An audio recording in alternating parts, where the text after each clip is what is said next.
All right, we are live with Dylan Dresdow. Can I call you a protege of Pensado, Dave Pensado? Yeah, you absolutely can. I mean, there's a lot of kinship between the people who assisted Dave back in the day. So, yeah, of course, I would wear that badge of honor with pride. Well, hold on. Before I even get into that, people that want to learn, you can go to websites like the proaudiofiles.com. Did I say it right, Matthew? Theproaudiofiles.com? Okay. Matthew, what is it? Weiss-sound.com? Yes, sir. And then group. All right, we are live with Dylan Dresdow. Mute yourself. We're live. Dylan Dresdow. We're live. Protege of everyone who has a screen open, mute it. You absolutely can. I mean, there's a lot of kinship between the people who. Everyone who has a screen open, mute yourself. Yeah, and get rid of the YouTube screen. If you're watching yourself on YouTube, get rid of it. It's like an Internet 2290. The fractal. Yeah, if you're watching yourself on YouTube, get rid of it because that's what will happen. There's a delay, and then we'll be hearing ourselves. Yeah. Okay, good. Let's see. What else? Where was I? You guys watch Pensado's Place. Just Google Pensado's Place. Check him out. Let's see. multi-platinum.com. That's another place where you can go and learn some stuff. Anybody know of any other websites where that I'm forgetting that people can go and learn something from? There's a website called Crowd Audio that's good if you're trying to get a reel together and you're trying to get your hands on some real mixes. If you're really just getting started, Crowd Audio is a great place to do that. You get paid to do mix competitions, basically. Anything else before we go on? And yeah. All right. Tape op, if you like modding and stuff like that, is pretty cool. Who's that singing? Who do you think? You know there's always weird stuff coming from my screen. Matthew's lady is an opera singer? Yes. So if you guys hear some moaning type in the background, that's her singing. All right. Dylan Dresdow, protege of Dave Pensado. What were you about to say now? Because I was about to ask about you guys working as a team, some of the stuff you guys do.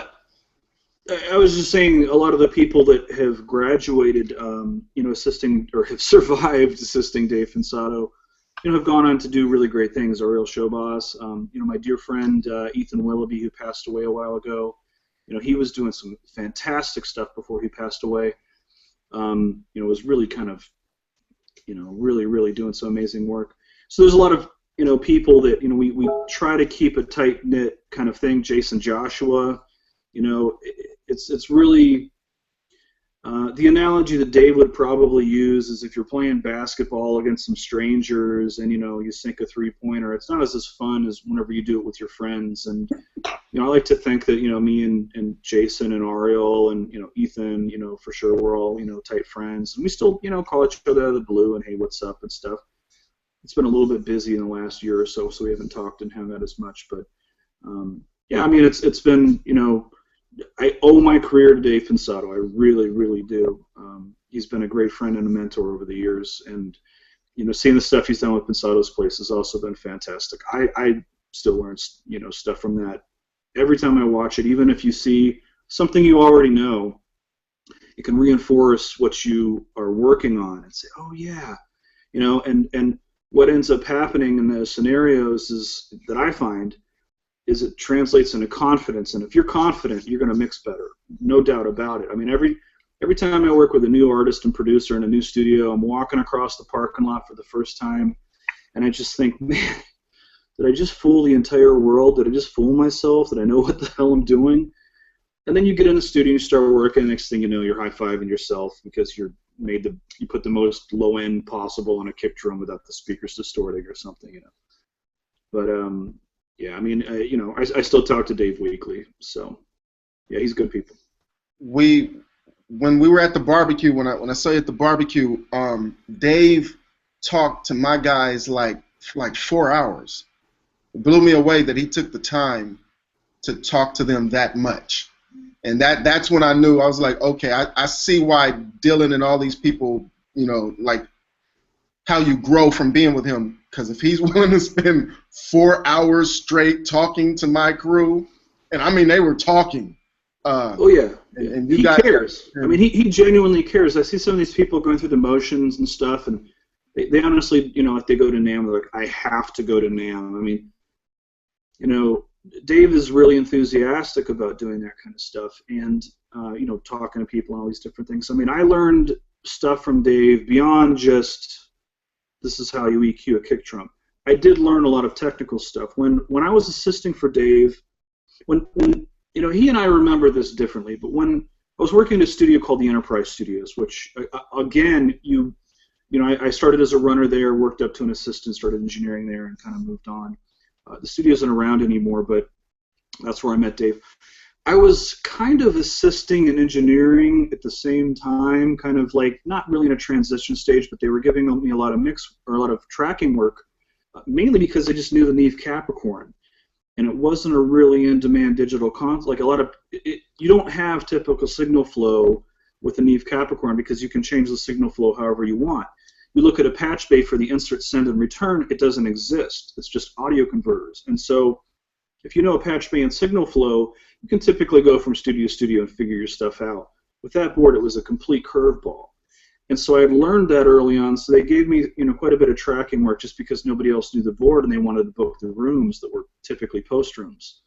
And so at one point, Dave's assistant had moved on, and so they were looking for a new assistant for him, and they had asked me to do it. And I really had no right to refuse the studio as their employee, and they didn't owe me anything for sure.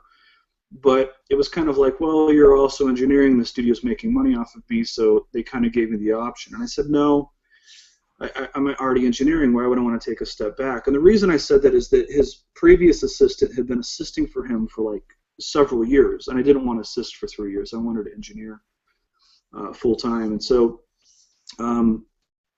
Dave, and again, we remember this differently, but this is an impressionistic kind of thing that happens to you when you're a young, struggling, you know, wannabe engineer. He cornered me in the hallway and was concerned that he had a bad reputation. Like, do people think I'm mean? You know, he was really concerned about, man, did I do something wrong? You know, I was like, no, not at all. Everybody loves you, Dave. You know, and he's like, well, why wouldn't you want to work with me?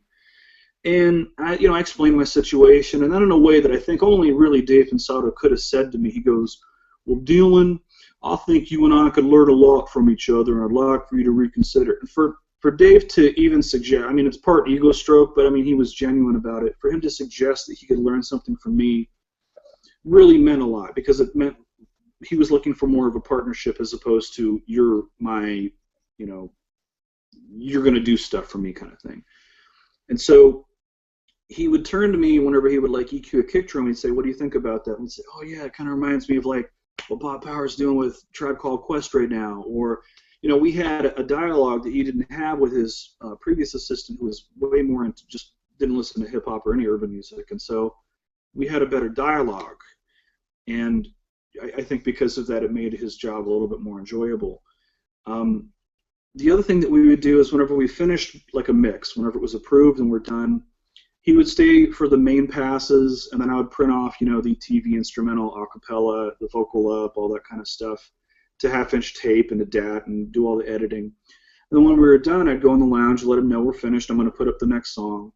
I'd load up the multi-tracks, make sure they're aligned right, make sure all the stuff is cross-patched the way that he liked on the console. He was like this, I'm not giving away a huge secret here, but he would like his kick drum on channel 24, which is right in the middle, and then he would have his lead vocal on channel 25, and everything would kind of spread outward, so that he was sitting in the sweet spot of the SSL.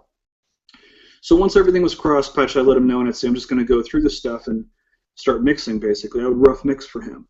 And really, I was just like checking to see if there was any kind of like, oh, they put a gate on this kick drum and it's not triggering correctly here or something like that, just technical stuff.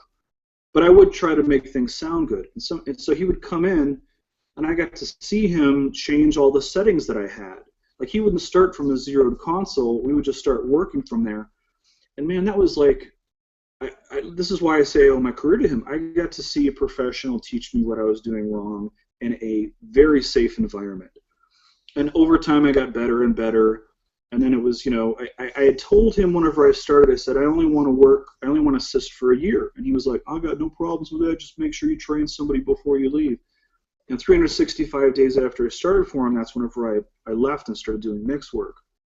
So Dave was really, really instrumental in teaching me that's how you mix. But he also taught me things like you were talking about, being kind with people, being, you know, sharing ideas and stuff like that. Because if I say put a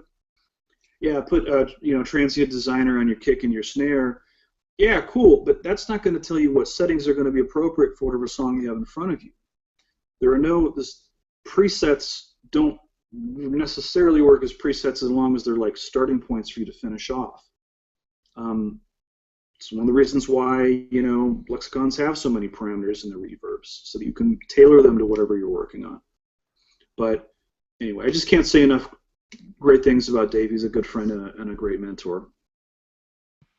You spoke about who was it? Ghost. When I said Ghost, I hate you offline. Said he asked you about Michael Jackson, the non-disclosure agreements. Do you actually end up signing a lot of non-disclosure agreements? Yeah, I used to never sign anything. I used to just laugh at people. For the longest time I worked on handshake deals, and everybody will tell you that's stupid, it's foolish, da da da. But for the amount of work I was doing, it didn't really matter. If I was going to get screwed on anything in terms of not getting paid or anything like that, it was just something I chalked up to cost of doing business. If you want to be a mix engineer, it's going to happen. I promise. Somebody's going to screw you. And, you know, if somebody owes you, say, $1,000, is it really worth taking a day off to go down to the courthouse, take somebody to small claims court, argue your case in court, go through, or can I just mix another song that day for $2,000?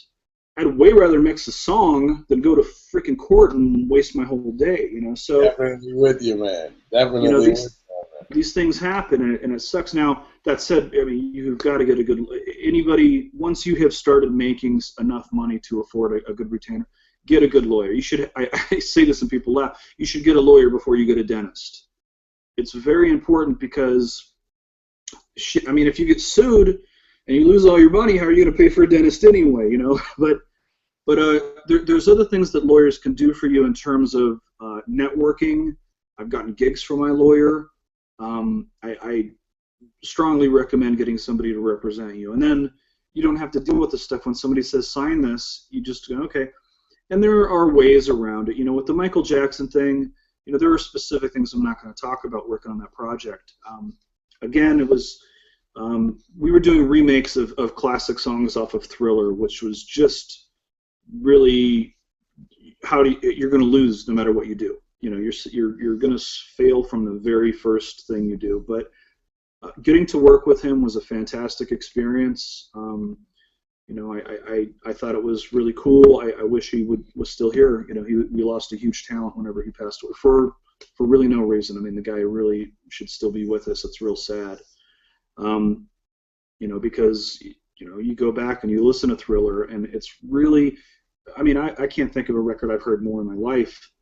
And still to this day, I pull it up and I go, man, they did something great on the top end, but it didn't necessarily sound right. It just sounded balanced with the way everything worked out. And, you know, it's one of those records you can kind of go back to time and time again and use as kind of like, you know, your litmus stick. Okay, how does my record stand up against that? You know, how does this stand up against that? But working with Michael was a great experience. I thought the stuff that we did with his, you know, for the remakes was really good. Not much more I can really say about that. Okay, I'm going to go to two more things, and then I'm going to throw to Matthew Weiss. Sure. You were talking about Sea Change, and why is that so good to you when you listen to Sea Change? I think it's a perfect record. I mean, I don't know if we've said this since we started, but I think that it really is one of the best records in the last 2 decades. This is the one before, you know, Beck just won a Grammy. It caused a big controversy for the Morning Face record, which is also great. It's like a part 2 to Sea Change, but I've more recently been kind of going back to listen to Sea Change more often because performance-wise, production-wise, songwriting-wise. I mean, I just think it's an incredibly deep record.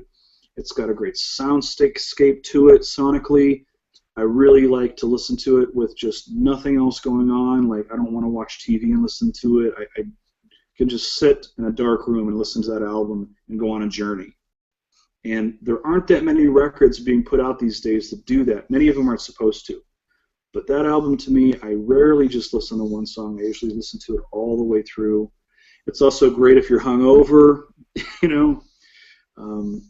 But I just think it's a really fantastic album that every engineer deserves. They owe it to themselves to listen to it and really dissect it. And you were talking about vinyl. Yeah. Well, what happened was this. I posted a picture of the Beck record whenever it first came out, you know, with a bottle of beer next to it, and, you know, said, "This is my evening," or whatever it was I said at the time. And started talking to some of my relatives, and we kind of got into a watered-down version of analog versus digital. And it wasn't really a debate because they weren't, you know, we weren't dialoguing. It was just me kind of talking about it. But I had said, you know, whether digital or analog is better as a format to listen to doesn't really matter, but one of the things that I do notice is that, I mean, for me, listening to vinyl is an experience of just, I like to put the needle on the record and listen to the thing all the way down. I love concept records for that same reason, you know, Pink Floyd records, for example. I like to be able to listen to an entire record. I don't like people skipping through their playlists whenever I'm trying to listen to stuff. It frustrates me. It really does, kind of like, even if it's a crappy song, I'd rather just let it finish its conversation, then we move on. A lot of times whenever I finish an album, if it does end up getting pressed for vinyl, there are two different mastering versions. And so a lot of times they figure, at least the mentality that I've seen with most mastering engineers is, if we're pressing this for vinyl, which is where more of the audiophiles are going to pick up on it, we can really get more dynamic. In CDs, we're just going to brick wall limit it and try to make it loud. Make it so my RMS meters are at -6 or whatever the crap people want to do, you know? And that's kind of like a format war thing that we've talked about till we're blue in the face. On the vinyl side, as a mastering engineer, a lot of times you have way more creative control to say, all right, let's make this a much more dynamic album, which also works better for the format. So you don't have to worry about your needles skipping and stuff like that. You can cut deeper and, you know, whatever you want to do. So a lot of times with the Sea Change record, it's an okay example. They did a great job on both of them. If Sea Change was this heavily limited record, you may notice it more. But if you listen to the digital version of something and the vinyl version, a lot of times the difference isn't just, it's the same thing, just either on CD or vinyl. The process was different. And so a lot of times you'll get like a different experience. And, you know, the Beatles records are good examples. You know, they've remastered those things, I don't know how many freaking times, you know, but it's good to be able to go through and compare them, because you can learn a lot about, oh man, I like this better, and your own personal taste, and why people complain about things being heavily limited or overcompressed. I'm not afraid of that stuff. It just needs to be appropriate. If you listen to Noisia, for example, if you guys aren't familiar with that group, they are very aggressive electronic music, and the Devil May Cry soundtrack is a really good example, because they did a really great job of blending what was essentially electronic music and sound design work for a motion picture, and did that in a very, very creative way. I thought that was a really great record, but it's a loud album. It's got a lot more going on to it than okay, let's not have anything peak. You can hear distortion on that, and that makes a lot of sense for a movie like, I haven't even seen the movie, to be honest with you, but the soundtrack is just really, really something that's like aggressive and rah. Didn't RZA produce that? I'm sorry? Did RZA produce that album? I don't know. I'm honestly, I thought it was just the guys in Noisia that did it, but it's okay. possible. Okay. But there's, you know, they've always been really good about finding these sonic textures and landscapes that work great for music, and so to see that happen for a soundtrack, I thought was a very creative way to pull it off. You know, even the Tron Legacy, you know, soundtrack, I think a lot of people kind of have mixed opinions about it. I think it sounds fantastic, whether you like the music or not. I think is a little bit outside, but listening to that album, I just think they did a really good job engineering that thing. And anyway, my whole point about Sea Change is if you listen to it, there's just not much I think going to be improved upon it. There is some vocal stuff that's not super pristine clean, but again, that's I think the way it's supposed to be. You know, hearing some distorted vocal going into a real dense, like a reverb tail that's say longer than 10 seconds. Can be a really nice thing whenever you balance it, and it can be a destructive thing that sounds like an amateur working in their garage if you screw it up. And I think they did it perfectly on that record. If you guys haven't listened to it, please check out Beck Sea Change. It's a great album. All right, so Matthew, you're up. I'm going to read off I'm going to go through this discog and just read off some of the names real quick, and then it's all yours, bro. Okay. Let's see. So Dylan Dresdow. I see Khalees, Sierra, Common, Black Eyed Peas, Usher, Nicki Minaj. This Boom Boom Pow. That was just dope, bro. That was just dope. Thank you. Nat King Cole. I forgot about that. It says Generations, Nat King Cole. Rihanna's Rated R. Christina Aguilera, Flo Rida, Murs, Macy Gray, Talib Kweli, Chris Brown, and Nas, Bone Thugs and Harmony, Mary, The Game. Bruh, you've been doing this for years. Ricky Martin. How old are you, bro? It's been a while. Yeah, how old are you? I'm 40. Okay, because this 40. thing goes back. I'm like just scrolling through and it just keeps going. Like you're an old man or something. Like, wow. No, man, it's been a, I don't want to sound overly humble where it's fake, but I mean, a lot of this stuff, you mention those names and stuff, and nobody would know me if I wasn't standing on the shoulders of those giants. I mean, those are very talented people. And so a lot of my gig is just don't F it up, and don't mess up and stuff. Sometimes you do have to really get creative and make things happen. I mean, that was another thing that I thought was great about the way that Pensado worked is there were a lot of engineers out there, and you could hand them something that sounded really good, and they could finish the mix, and it would be a hit song. But if you gave them something crappy, they couldn't make it a great mix. And Dave could always do that. If you go back and even research his discography, you'd find some of the lesser-known songs that he worked on. There was this one artist, Jessica, that was fantastic, and just really great R&B for the time. And I thought his mixes were really good. Keith Andes produced it. If you guys do get a chance to check that out, the Jessica record, it was really, really good. And I'm not saying those were bad mixes or bad sounds, before they went to him. I'm just saying that David always had a talent where he could take something that was crappy and make it sound good, even if it wasn't going to be a hit song. It still sounded really good. And so sometimes that's required, and sometimes it's not. And I do have a lot of clients who are going to be loyal to me for life because I found a way to make that work. And I didn't say no where every other engineer was just going to be like, well, your kick drum sounds like crap, and that's the kick drum that was given to me. Me and Dave were sound replacing, with the 4-out F16 unit is like a sound replacer hardware unit. And 4-out is really well known for like modifying the MPC drum machines and stuff like that, and putting custom paint jobs on it. But the 4-out F16 was a pretty simple device where you would sample whatever you wanted. Like say you I don't know, you grab like a Missy Elliott record and you sample a kick drum off of it. Like you listen to that one little kick sample and you grab it, you sample it, and you say, man, that's a great sound.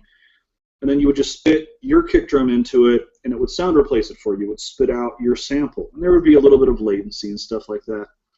But it made a lot more sense than trying to EQ something into a kick that was never there in the first place.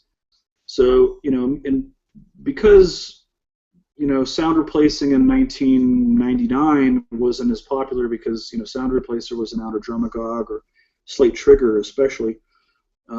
Before these things were out, we had to use these hardware things. So we understood the importance of whenever you were blending them, sometimes you would have a kick sample and you play it by yourself and there was like no attack, but it was all sub, and it would really have the speakers push air. So if you had a kick drum that sounded great except for it had no body on the low end, you could use that as opposed to just when sound replacing became popular, people would just say, I have the ultimate kick drum sound, and they would just use that every time. And it was boring as hell, and it sounded like, man, you're forcing these songs, and the kick drum doesn't make sense with this song. So a lot of people I don't think understood early on. They've gotten way smarter about it, and plus we have so many sample libraries available to us, especially whenever you're sound replacing live stuff that sound very, very good. Slate just released some new ones that sound really great.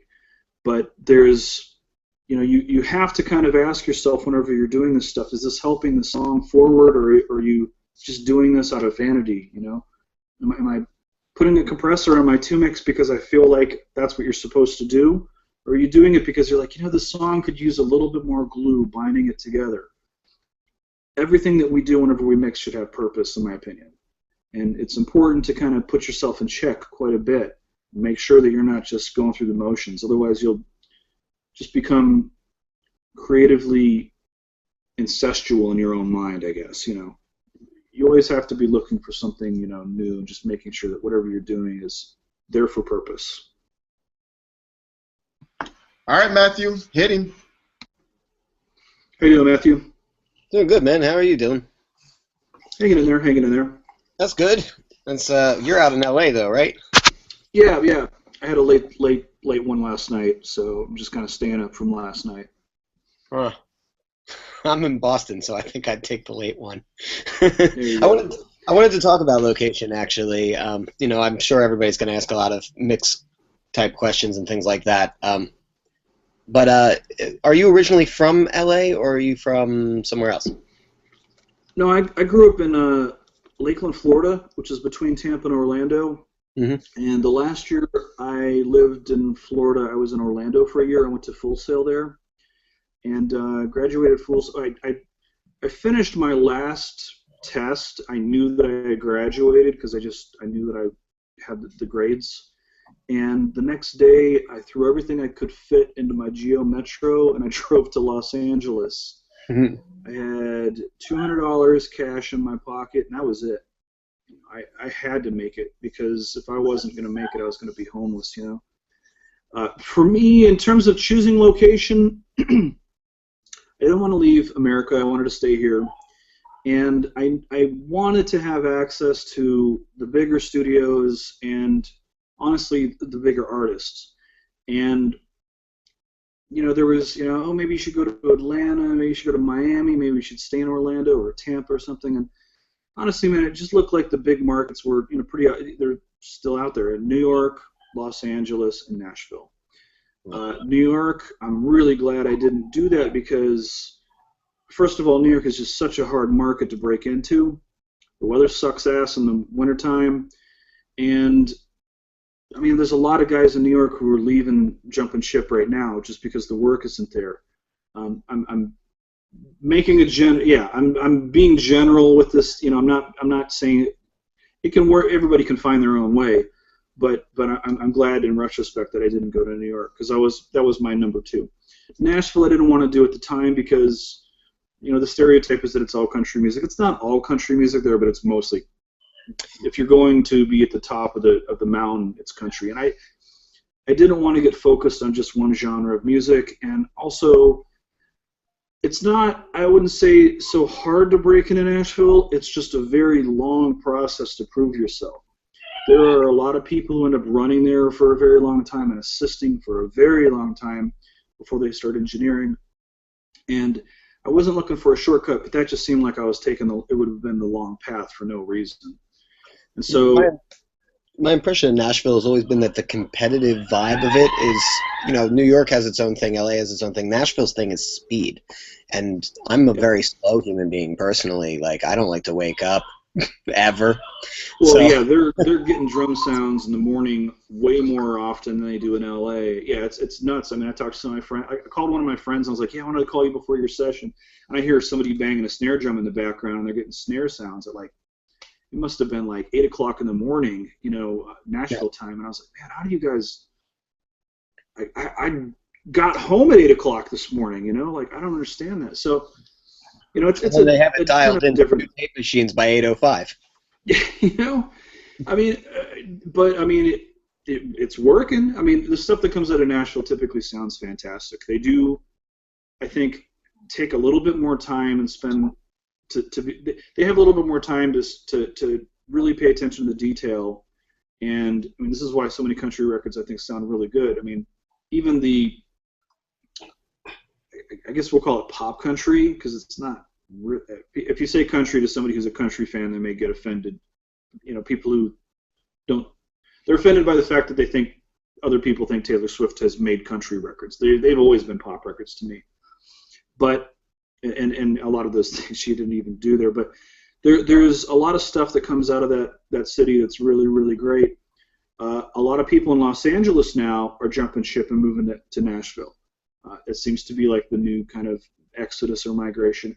I don't see LA ever dying. It just seems to be like such an entertainment hub for not just the country, but there's a lot of people who still come here for foreign projects. My last year has been a strange year. I've had a lot of cancellations due to everything from acts of God to record labels going bust to singer going into rehab to singer moving back to his country and you know, the band breaking up. You know, I had a bunch of these and then some other NDA stuff that's kind of turned into a little bit of like Chinese democracy thing where I just wonder if the record's ever going to come out. And you know, when things slow down, when you're working on all these, you know, major label projects, a lot of them will cancel. And so I've always been really good about nurturing the independent market as much as I can. So if these indies are like, man, I just don't have that much money, I can't afford your full rate, I can say, well, look, I can mix the stuff at a reduced rate, but you're not going to get the same type of attention in terms of you're going to have to give me like a 2-week turnaround time. Like, I'll get it done within 2 weeks, but it may be a 2-week thing, as opposed to a major label who's like, we got to have this done tomorrow. And so obviously they're paying for their premium there. So when things do slow down, I tend to kind of focus on catching up on the foreign markets, you know, foreign language records. They love working with like the hotshot, you know, flavor of the month mix engineer, and the independents. The foreign stuff usually pays the same as the majors, if not more. And the indie stuff is usually stuff that I like to take on that's going to creatively kind of satisfy me. When you work on a bunch of pop drivel for a long time, and I don't have anything against pop records, but sometimes you work on pop drivel and you're just like, oh, this is so formulated. When you get a chance to work on something that scratches below the surface a bit better, it can kind of satisfy you in a way where, you know, you drive home and you feel more accomplished whenever you're driving home from the studio. Like, yeah, man, we probably made the world a better place. I know that sounds idealistic, but these songs that I'm mixing for people are their dreams. It's an important thing for me to handle them with with as much intensity as they do. I mean, if you're an artist and you're a singer and you've always dreamed about being a singer, those people go to sleep at night, and before they go to bed, they think, man, I want to be on stage at Madison Square Garden or at Staples Center, or I want to sing at the Super Bowl one year. These are dreams, and it's important for me to make sure that I'm nurturing these songs as much as I can to make sure that their dreams become fulfilled. A mix isn't going to make that happen per se. You know, I don't think people, I buy records for good mixes. You know, there are some songs that I don't like, but I think the mixes are great. I'll still buy those records. The general public isn't going to do that. So sometimes, you know, I'll ask, you know, an artist will say, you know, do you really think turning this hi-hat up 0.5 dB is going to sell 50,000 more records? Not that record sales, you know, are going to influence everything that we're doing, but that's just the direct correlation if people like the songs. So, you know, it's you know, one of those things. I'm sorry to go off on the tangent of it, but I love Los Angeles. I can't see myself in another market, you know, doing what I do. You know, that possibly could change, but I love it out here. I can find a tuba player at 3 o'clock in the morning out here if I need to. I can run a keyboard any time of the day if I need to. I've had problems in Miami with that kind of stuff. You know, I go there and it's like, yeah, okay, yeah, we can get you a keyboard. Well, it's a, you know, Juno whatever. Oh, well, yeah. If it's not something you can't buy in Guitar Center today, you're going to have to wait a couple of days for us to ship it from Rocket Cargo on out to you or something. Miami's gotten a lot better about that, but I'd say like early 2000s, it was a lot more difficult whenever I was there. Yeah, we New always York was a need little like bit. a heads up. Yeah, it's like you have to have that planned in advance. And if you say, man, we just want the sound that go, if you want to do a suite, and you know the Juno 106 can do like the, you just grab the knob and you're done. And it's the simplest little thing. You just want that one little sound. And it was something that came out of inspiration at 2 o'clock in the morning, Those things can really F you up. You're like, man, I just wanted to do that one little thing. If you can do that in a market like Los Angeles, it makes your job a lot easier. Some of the stuff that I do with Will.i.am, the Black Eyed Peas, there are a couple of records that we worked on the E&D record. The last thing I did was hit F12. Literally the last thing I did was recorded something onto a song we were working on. We did like an overdub. And it wasn't like, okay, should I put some compression on it? Should I EQ it? Nope, it sounded good. And that was the last thing that was going to be on the record. Everything we did from there, we just bounced it down, sent it off to mastering. So in terms of what works for me, Los Angeles. If I was more laid back, probably Nashville. Again, another thing about LA is that it's so freaking spread out. There's all these stereotypes of plastic people and this, that, and of course there's that. But it's so spread out, you can find what you're into, and there you go. I like dive bars, so I go to bars in the Valley. I don't wait in line at some club in Hollywood. That's just not my thing. If you're a hipster, hang out at Silver Lake. If you're gay, hang out in West Hollywood. If you're, there's a thing for everybody, and you can find your niche, and it's so spread out that you can find a way to make it work for you. New York has that, but it's way more, you're still bumping into people, you know what I mean? That's why I think a lot of people identify themselves with what street they live on, in the city. But I love it here, I can't see myself doing what I do any other place. Cool. Cool. That's it. All right. Ghost Web, you ready? Yeah, I got a question for you. What's up, Ghost? So, hey, Dylan, if you could for me, scenario, you just get a hard drive, you've got all the track outs, the artist is not with you, and you're going to mix this song. Let's talk about that for a minute. You're loading up the files now. Okay, a couple things. The first thing I will do before I even receive anything, I try to always get a rough mix. And a lot of engineers, I would say in my kind of situation, I don't even want to listen to a rough mix. I don't want to hear it. I don't want to be influenced by it. But I don't ask for the rough mix so that I can necessarily listen to what they did creatively, especially because, honestly, somebody sends me a Pro Tools session, that's their rough mix right there usually, It's just a matter of if you have all their plugins or all their impulse responses or, whatever.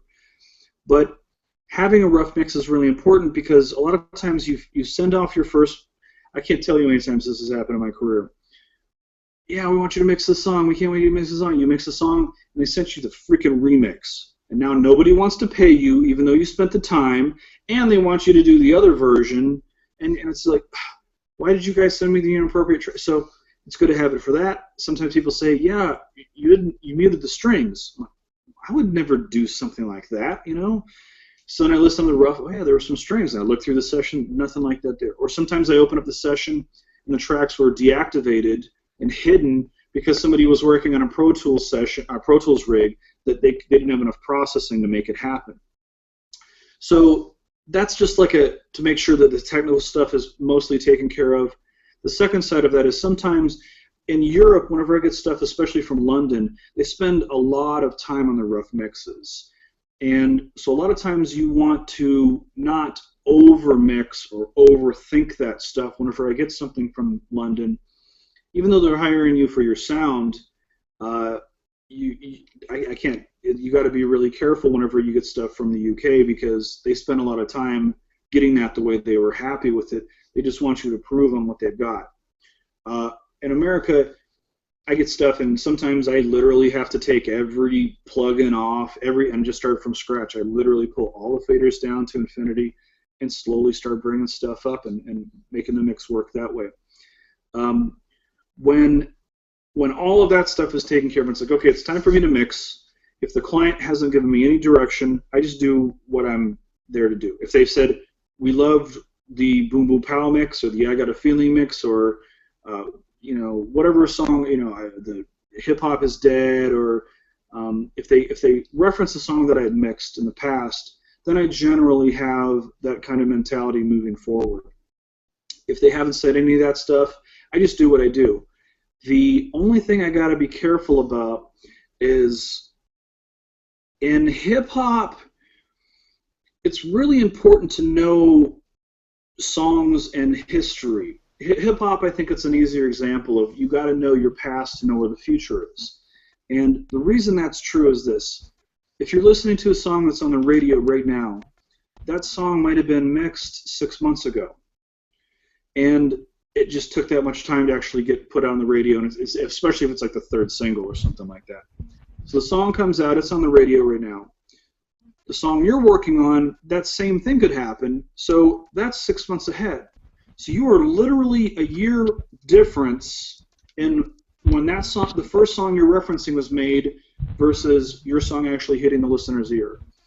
It's really, really important, I think, for people to understand that whenever they're working, specifically in urban music, but also pop, because pop really just is stealing all of these ideas from either urban music or nowadays more of like electronic dance music. That's where they're getting a lot more influence on the pop side of things. That's why all these DJs are such in-demand producers right now.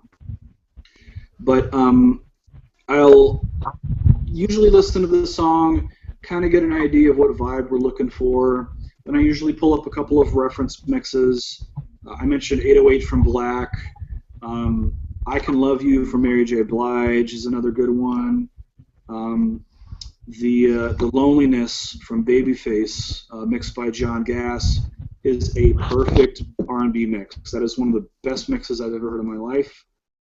If you guys are looking for, if you're mixing an R&B song and you're like, I want to test this against something else, pull up Babyface's The Loneliness and be prepared to be frustrated, because it's a fantastic mix from John Gass. Dexter Simmons did He Wasn't Man Enough for Me, which tends to seem like a bright mix, from Tony Braxton, produced by Rodney Jerkins. That's another really good reference mix. These are mixes that have been out for a really long time, and they still stand the test of time. So those I'll usually pull up, listen to, kind of get my bearings from what I'm hearing, and then I'll dive into the mix. I usually start with my drums, then I pull up the bass. I'll listen to the rest of the instruments, and if they sound busy, or if there's like a lot of them, like if this is one of the sessions that's got like more than 150 tracks or something, at that point I'll often start focusing on the vocals before I pull in like all the keyboards and the guitars and stuff like that. So I'll have my drums and my bass and the vocals there, and I'll make sure that they're all kind of gelling, because the drums, I always want to have their own place in the mix, and obviously the same thing with the vocals. And then everything else, it's a lot easier to fit around then. So, because sometimes I'll end up, EQing if the keyboard is playing the melody that the vocal is singing, they'll fight for space. So I'll end up having a notch out 2K on like the keyboard, and then I'll bring that up on the vocal, and so now the vocal has more presence without me just making the vocal louder. You got to be really careful with 2K on vocals, because if you bring it up on the mains and you crank it up really loud, your ears can hurt. You obviously don't want to go after that. But I usually just take my own lead and just do my thing, and I mean, at least 95% of the stuff I'm doing these days is being mixed unattended. So I usually mix it, and I'll send it off to the client. Half the time they'll approve it right then and there. The other half will tweak, I'd say 25% more of that. We only have one tweak to do, and then the other 25% is just we tweak it forever. And that could be everything from silly stuff like I seriously get some people who say turn the tambourine up 0.1 dB. The human ear can't hear that, And is that really going to do anything to make the song better, you know? But again, it's their dream, and so I have to try to make that stuff work for them. And then sometimes I also get, oh, we have some strings that we added, we have these new parts that we added. That stuff is extremely frustrating to deal with as a mix engineer. Anybody who's done it, I'm sure, can attest to that, because if you've mixed everything and you've got your nice pretty top end, and now they want these string pads on top of it, well, I'm kind of slopping that on something where I already had a sonic space taken up. And so it's not as simple as, yeah, let's just, you know, here's this new Moog bass line, just import that in and the song is done. That doesn't work. That's not how mixing works. Your low end is going to influence the way your top end sounds. So you have to be mindful of that. All the time, people think that it's just a really quick fix just to bring in a brand new element and just, you know, add it to the record. It blows my mind, especially when it's like a busy mid-range thing that's living in all the frequencies that you've already had to clear out a space for to get sitting properly. Exactly. Exactly. We've been dealing with it more and more often in recent years. I mean, the year out, whenever I stopped assisting and I was mixing full time, I went a year without doing a single recall, and I thought, man, I'm so awesome. And it had nothing to do with that. It had absolutely nothing to do with the clients being happy with your work or not. It was just, for them, it was a budgetary issue more than anything else. And if they're hiring, you know, a marquee mixer, like a top name mixer, to work on something, they obviously have money to throw around. So I'm not afraid to do these recalls. I just have had way too many experiences where I mix a song, and I had this happen recently where I mixed a song, and I had 56 individual save, like whenever I do a recall, I bump it up a number, save as, because sometimes they say, now we like it better back the way it was before then. And then you have that reference, you have that mix, and you go from there. Number 56, meaning we had done 56 individual recalls. I went back and listened to the first one. I was like, man, this sounds so much better. And after 56 recalls, when somebody says, what do you think? It's very difficult for me to give an honest answer, because even if I do think whatever I feel, I've thought it to death already. This is why having a separate mastering engineer is really important, to put a fresh set of ears onto something, because they're going to be able to listen to this song for the first time in a way that I could never do, because I've already heard it 1,000 times, you know, just going through and listening to it. And so the recall thing has just gotten excessive. I don't think that it helps music. When you work with somebody like Missy Elliott, she'll have you go through and like she'll say like I've seen her do this with producers. She'll say, okay, give me a snare drum, and this, no, give me another one. No, give me another one. Thunk. Okay, cool. Now keep that. Now give me a different one. Snap. Oh yeah, that's good. You know, she'll have them go through hundreds of samples, but as soon as she has the one she likes, she'll say, yep, and then she moves on. She's very decisive, and that's a really great way to work, because she has a vision and she understands that. And even though it may take a long time to audition through that stuff, it's actually a very efficient way to work, because once she's gotten, or effective way to work, because once she's gotten there, that's the perfect sample, and she blends them in. There's the snare drum. This is done, and we move on. And so a lot of times, you know, it's almost like the mix work is being taken care of during the tracking, the same way you would do in Nashville if you were working with a live band. We don't do that as often in hip-hop, urban pop music, you know. So I think being more decisive in the mix game is a lot more important. The other thing that, you know, the Mix 56 thing, client said, what do you think? And I said, to be honest, I went back and I listened to the first thing that I sent you, and I think we had a lot more clarity here. And they're like, you know what, you're absolutely right. Let's go back to that one. And we ended up using that one. So that whole recall thing was a complete waste of time and money, wasted the client's money. And so likewise, I had another situation that was similar to that, and I said, I think our first mix was better. I said, okay, well, let's just take the bass and the drums from our latest version and import that in the first mix, and then this is done. Same thing, and it absolutely doesn't make any sense, because it's like, well, I had EQ'd my kick drum in a way where it gelled with the bass on that before, and now that the bass and the drum, that's influencing the way this other thing sounds, and it all sounds like a train wreck now. So those are just some of the challenges we have to deal with. If it makes my job harder, sometimes you just got to roll up your sleeves and say, well, I made my job harder. I just have to get it done. It's my job. I try not to cry about it. You know what I mean? It's one of those things where I want the music to be. I can try to explain to the client why it's not good to recall things to death. You know, some people do it better than others. You know, Red Lawrence recalls stuff all the time, but man, his mixes sound fantastic once they're done. You know, other people, I've seen songs just be destroyed from just, why are we doing this? We're overthinking this. It's not translating now. Especially with artists who get influenced by whatever the song of the day is. They heard some new song on the radio, and now they're like, oh, let's make it sound like Skrillex. Well, this isn't a electronic dance music song. This is a pop R&B song. There's no LFOs going on or, you know, any of that stuff. So, you know. Hey, can I jump in here for a quick second? Sure. Hey, thanks so much, Dylan. Thanks, Mott, for having me. I really appreciate being here. Thanks, Ben. Yeah, pertaining to what you're talking about, you know, some clients you give them the mix and they love it. Other clients will have you do 52 revisions. Obviously, there has to be a conversation with the client about monetary or compensation for all the additive time for the revisions. Is there a certain way that you handle that? Yeah, everybody handles that a little bit differently. I know some guys that charge just straight up for every recall. Their rate is $2,000 per mix, and if you want to recall, that's another $2,000. I don't believe that's fair. I don't like doing my price pointing like that. What I typically do is I'll do my recalls for free up to a certain point, and most of this is already kind of discussed ahead of time. Like example, with the indies, you know, if somebody says, look, I want to, you know, I can't give you, you know, $3,000 per mix, but I can give you $1.50 per mix. I'll say, okay, I have a 2-week turnaround time to do that for that price. You pay me in advance, and then you also get 3 recalls total.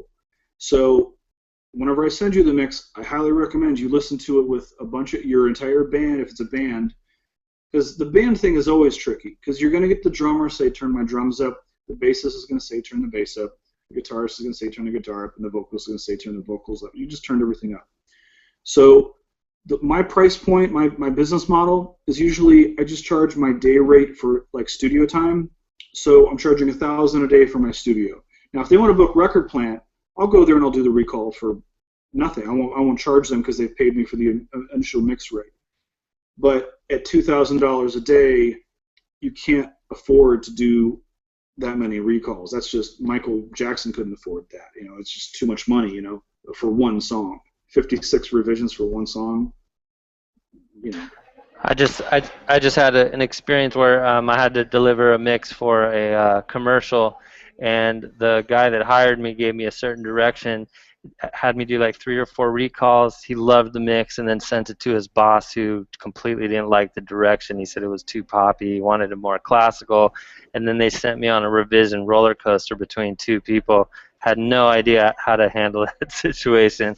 Yeah, commercials are just a bear anyway. I mean, they're hard. Yeah. I hate them. I hate doing them. I usually only do commercials whenever it's associated with a producer that I'm tight with, because of exactly what commercials are going to be recall hell for sure.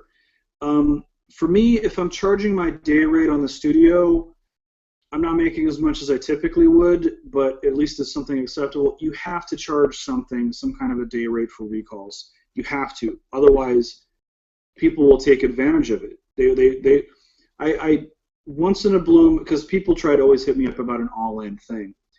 Once in a blue moon, I'll take those projects on, and every time I do it, I regret it, because it's like, why am I've literally, it's illegal sometimes. It's literally less than minimum wage with the amount of work you put in on some of these songs if they have you do all this excessive stuff.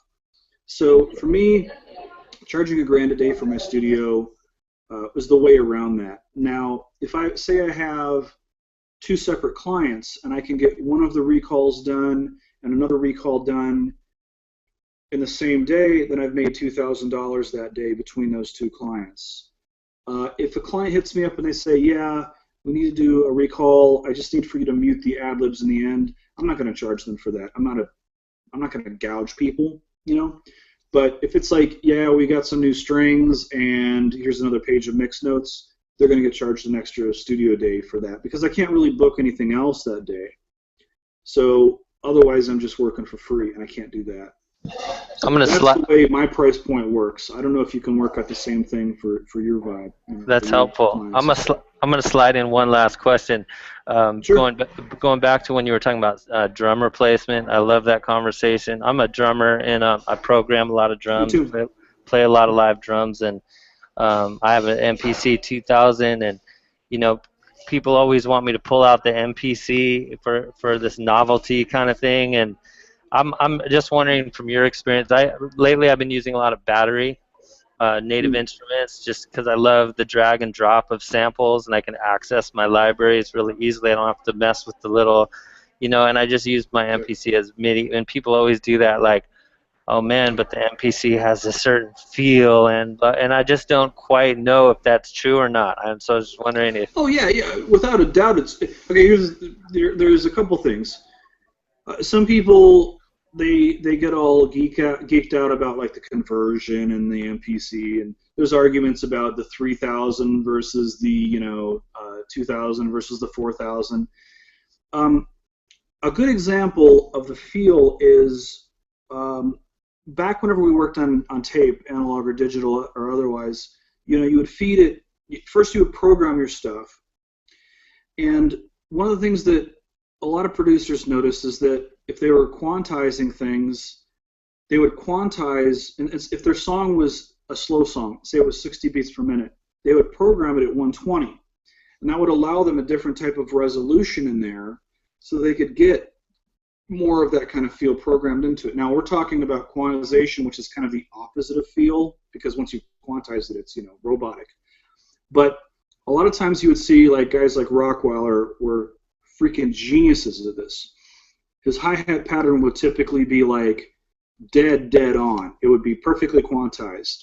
But then his snare and his kick, he would program with this really vibed out feel. And so listen to things like any of the stuff he did with Redman or Method Man, even the De La Soul stuff he did. You could hear like the first snare would be, like, say there was a snare on the 2 and the 4. The first snare would be a little bit behind. The fourth snare would be dead on. And so the first snare kind of comes in with this, like, swankiness, right? And the first kick drum would be perfectly in time so that it resolves back to the perfect one, which also made it great if you had to do tape edits and stuff. But it was great because you'd always resolve back. But within a measure, he had all this stuff going on. Perfectly quantized hi-hat. The first kick drum is perfect. The last snare drum is perfect, but now we're dealing with these two little, like, really, like, spaces of quarter note that he's kind of getting funky between the kick and the snare. And that's where he would put that kind of feeling. And he would rarely quantize that stuff whenever I saw him work. And that put so much feeling into the drums where anybody else it would just have been boring, You could listen to the drums by themselves and you would just be, like, moving in a different way. If it was quantized straight up, not so much. Now, one of the other issues you have with what you're talking about using battery is latency is such a bitch. It becomes like a bigger problem. 2015, I still don't feel like we've 100% figured all that stuff out. We've gotten close enough where you can program, I think.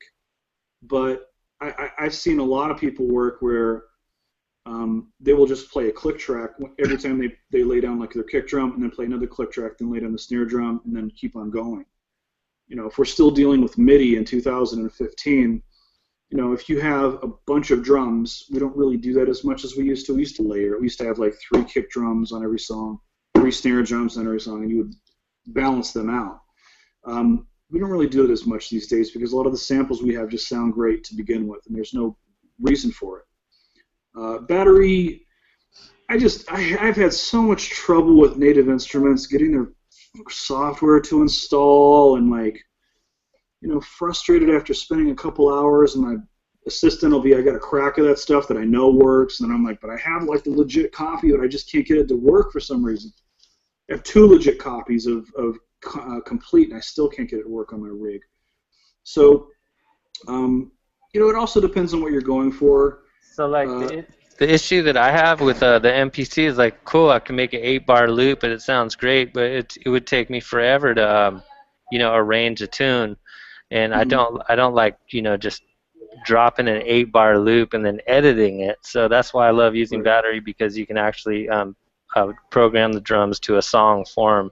So is there any workaround? I guess you have to learn how to use the MPC editor to arrange a tune, which seems really cumbersome. Well, no, because everybody does. I mean, in that scenario, I would just record the MIDI. I would take if you're using, you're not using the MPC for anything other than a controller at that point.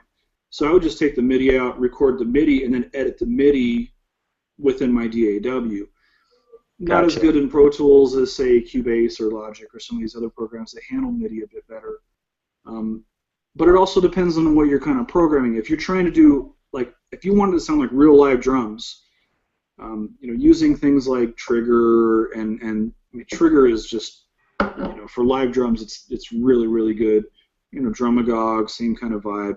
But everybody just has their different preference. I've seen, Zed, for example, is classically trained. He is a phenomenal talent, and I swear to God, he writes stuff quicker into a MIDI graph than even though he can play piano fluently.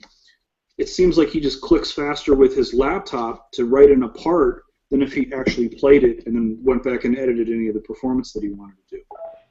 Everybody kind of just has their own way of doing that. I can't tell you which one's going to be perfect for you, but in that scenario, excuse me, I would, if you're not good at it, if you're not really fast at MIDI editing, I would just spend more time with it to try to get more fluent with it, and probably just take the MIDI outs of your MPC, record the MIDI, and then edit that however you need to edit it inside your DAW, and then just have it trigger, Battery if you're comfortable with it.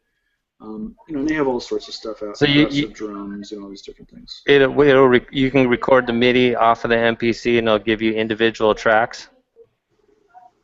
Yeah, well, it depends on how you have it set up, because you can do different, most of the time people would just open up a MIDI track, and they would just program, they would take all the MIDI out, so they'd have their kick and their snare, set up to their pads, and they just, and then that would be all in your MIDI thing, feeding Battery, and then you would just go from there. And the cool thing about that is, if you're the client says, yeah, I want the snare drum to sound more like a Black Beauty, Ludwig snare drum. And you just pull in that sample, and you keep your programming exactly the same. You just throw whatever sample augmentation you want to into it. Can I jump in about the MPC stuff? Absolutely. Yeah. All right, cool.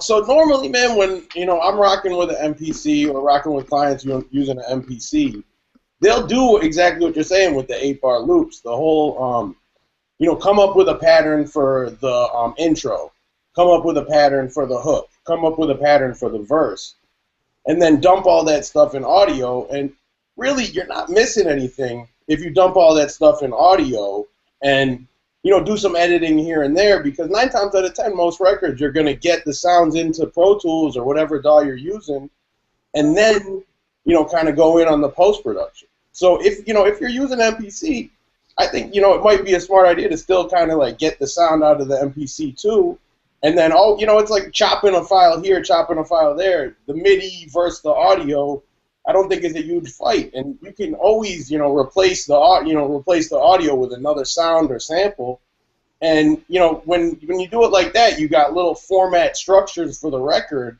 and can kind of go in on every little thing. You wouldn't I got so many records that I work on every day where there's MPC patterns that are just 8 bars or 4 bars or 2 bars, and then you'll look at the Pro Tools session and the hi-hat's muted here. The snare is doubled up here. The kicks are, muted here, and maybe a whole kick pattern is muted in a section. So it's not crazy to kind of go about the arrangements like that with the audio.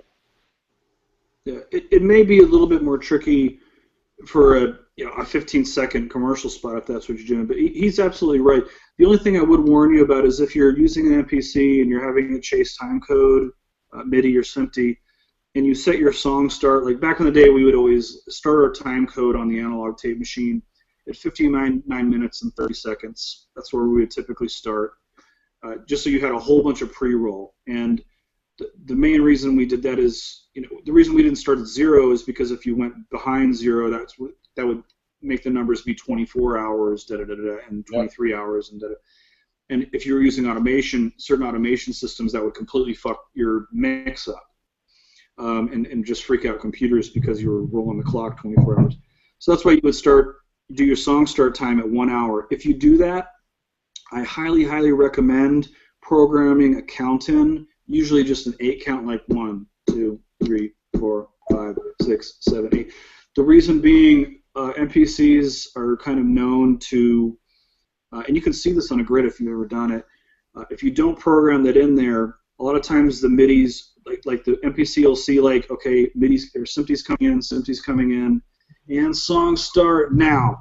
And sometimes the first bar will get kind of jumbled up a little bit depending on the tempo you programmed it in. And so I just recommend, if you are going to have your stuff chase empty and whenever you're programming it in, to give yourself like a count in to make sure that if it does get a little jumbled in the beginning, you won't have to worry about any kind of like thing messing with your actual audio whenever it comes in. Yeah, I hope and that makes sense. Yeah, sometimes what I'll do too is, let's say we're kind of like working on the fly, we don't have the SMPTE hooked up or any MIDI connection going. We'll rock the click to play and then usually grab the loop the second time around just so it doesn't slip. Like MPCs are notorious for slipping time. I was working with some producers kind of early on in my career, and we had they were sequencing everything in the MPC using Vintage Pros and all these outboard hardware units, and they had the whole song structure built into the MPC as the main brain. We had brought that song in. I didn't really, we were locking it to SMPTE. It looked pretty solid, and even locked in heavy, the MPC was still slipping time. So we had cut a vocal and realized we had to phase lock certain stuff to get it on grid. So that was probably one of the hardest lessons I ever learned. I was up all night, getting everything locked and dialed in. So it's always important, before you cut to something that you cut with an MPC, always check it and just make sure that everything's locking on the on the tempo and on the timing. But when you do use an MPC and get the right vibe out of it, it's definitely worth it. I wouldn't say it's imperative to do, but at the same time, sometimes it makes a nice difference for whatever song that you're working on. Hey Ben, you know what I like? You could also.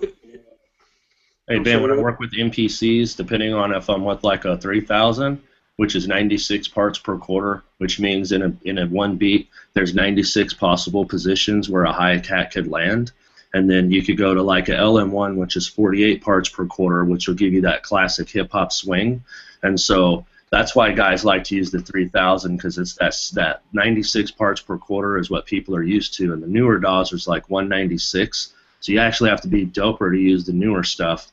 The older stuff, you can just tap a hat and it's going to land in the right place.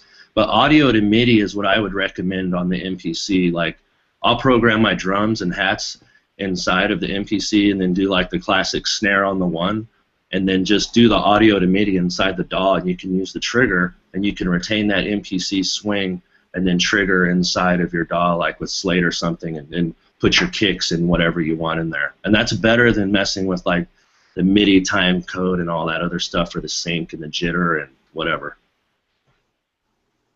I don't know. I'm a nerd, but I've been using. I think we're all nerds up in here, man, to be totally honest with you. You can also mess around with the machine. I don't know if you've messed around with that at all. If you wanted to, that's the modern version of the MPC right now. The MPC, the machine's really fun right now. I'm really enjoying the 2.2 software on that. I don't know if you used it. There's some really cool stuff to it. I got the push. That's my little sword right now. Yeah, that makes.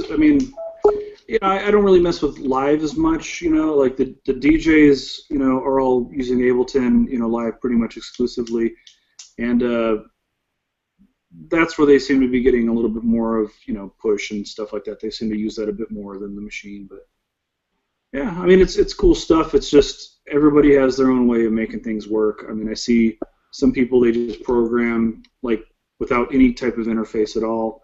If I was writing, I would want something that I could bang on. You know, there's something kind of, I mean, there's hitting 808 on a MPC 3000 just feels good, you know. Hey, what are you making your beats on, Dylan? A lot of times, well, it depends on who I'm writing for. The majority of the stuff, I'll just start with samples that I've either recorded myself or just straight up playing. You know, make a drum kit, start with a live drum kit if I need to. Some of that, I do have triggers set up to the drum kit that I rarely use. The only one that I typically use is I'll feed a kick drum out to an 808 sample like replacer, the 4-out F16. And so the cool thing about that is that it's real simple for me to take that. It's just pure sine wave. And so it's set to a C value right now, but I have like all the different notes in it so that I can just say, okay, the key of this song is whatever. Say it's E flat. I'll have that 808 be an E flat note. And I mean, this is actually something that comes up quite a bit with mixing for me. I've had a bunch of songs where I'm like, man, I just can't get this freaking kick to work in this song. I tried compressing it and, you know, gating it to bring out more attack, or I stop that, and then I try using the transient designer for some envelope compression to give it more kind of something like punch or whatever. And then finally, I ended up using a pitch shifter and pitch shifting the kick drum to the actual key of the song, and then everything falls into place. Yeah. Because that was always rubbing wrong against the bass notes, and you couldn't figure out what exactly, you know, sometimes that stuff can be a little bit confusing. I mean, I'm not like going to pitch my cymbals to the key of the song, but I've done it. I've taken cymbals and pitch shifted them where they needed to be, you know. With drums, a lot of people overlook that, I think, quite a bit. It's real important, I think, for people to start that toward the beginning of the mix. If you do that toward the end, you can get into trouble, because if you EQ'd everything and now you've pitch shifted it, now everything's a little bit weird. It's like whenever somebody asks you at the end of your mix, they're like, we're really happy with it, we just want it to be 2 BPM faster, and you're like, this again, you know, why did you just program it 2 BPM faster when you're recording it? You know, so then you go through the thing of, okay, let me bounce it and then time compress it. I'm always like, instead of using elastic audio and all that kind of stuff, if I'm like, if we're done with the mix and you guys just want to change the tempo, let's bounce it, and then we can kind of adjust it a little bit. And then you go back and you listen to it, and sometimes you hear some artifacts, or, you know, and this is one of the reasons why I really like recording at 48K as opposed to 44.1. The debate, you know, can you hear the difference between 48 and 40/1 is irrelevant to the main reason I use it. The main reason I use 48K, or I have the advantage of using it, is whenever you time compress and expand, if you need to make the song slower, meaning you pull the audio out, you know, you expand it. When that happens, you're going to hear definite artifacts that you wouldn't hear like at 48K. It's way less noticeable than at 44.1. Now, if you're making the song faster and you're squishing it together, I don't notice as bad of a loss, because it's kind of taking information that's there and it's dropping the information that's like at the zero, or at least important information. But if you're spitting something out and there's nothing there anyway, it's going to be adding stuff in. Just even on a graph, you could see it, you know, if you zoomed in close enough. So, anyway, I don't know why I got on this tangent about time. No, the tempo change thing is stressful, man. I'm working on records all the time where, you know, we're grooving to a song, we're 90% done with the mix, and they say, oh, well, maybe it'll sound better a few BPM faster. And it's, you know, it's the thing about that is, A, finding the right algorithm for each track to sound the best when you're doing it. B, you know, really taking the time, because, you know, you can time stretch a whole mix or time compress a whole mix, and it could sound pretty decent with the whole mix playing, and you won't notice as many artifacts. But sometimes, you know, you solo something or you hear something in the vocal, and you'll be like, oh, shit, I really got to work on this and get that to sound proper. So it's a really tedious process that, you know, takes a lot of time. And then, you know, sometimes, like, you know, especially with, you know, some of these artists and producers, they see their vision before, you know, they even see their vision. So they want to see this happen instantaneously. So it's you know, it's smart to kind of like work around and experiment with these things. Because, one of the tricks, I say tricks, okay. but one of the things I'll do. I'm sorry, go ahead. Oh no, listening. Sorry, I have some latency going on with the digital feed. One of the tricks that I do when somebody says they want to hear what the song sounds like faster is I'll hold down Shift and I'll hit Spacebar in Pro Tools, and that will play your audio at halftime, and it will be pitch shifted down, so it'll be like,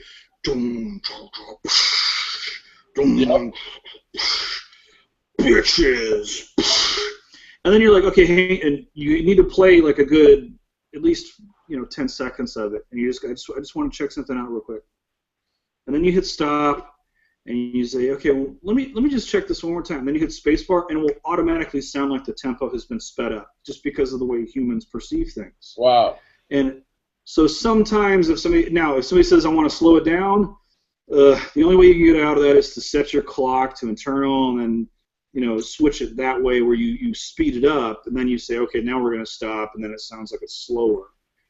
But yeah, it's if I've got to do it, I got to do it. I just hate it because I always feel like I've lost something whenever I finish that process. No, I wholeheartedly agree with that.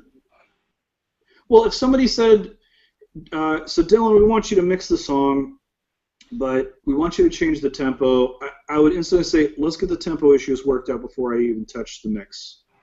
Because then I can identify any of these artifact things and address them as I go on. The problem with that is that'll happen. They'll say, okay, I'll say, are you positive that the tempo is not going to change now? Yes, we're positive. Are you sure? Yeah. I will send them 2 emails and I have to get something in writing twice from them at that point. We'll get to the end of the mix and say, okay, now let's hear it with the original tempo. And you're just like, oh my God, I'm going to kill you people. Because, I mean,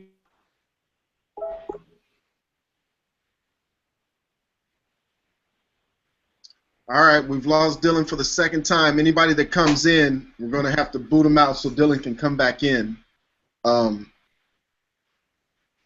was about to ask him about source elements, something that Bill Kamek uses, because in one of the articles he had an issue with songs being leaked out, and so they stopped printing mixes.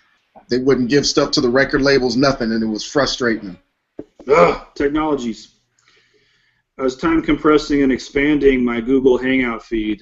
Are you on Wi-Fi? I am right now. Yeah. Yeah, my bad. Cables. But yeah, okay, go ahead.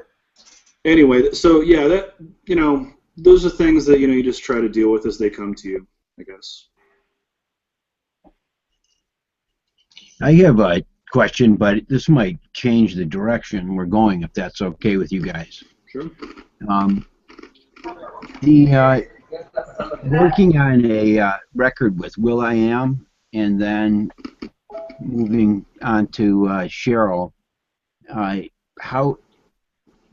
you do anything to kind of change your brain, your mindset, or are you generally, for myself, I'm pretty much ready to have a change, after I've done a 2-week-long mix session with the same genre, and I get something different, and I'm kind of okay with that. I welcome that, but for myself, now I'll just listen to different music for a few hours, or the day before or something like that, to kind of get my brain, away from sounds.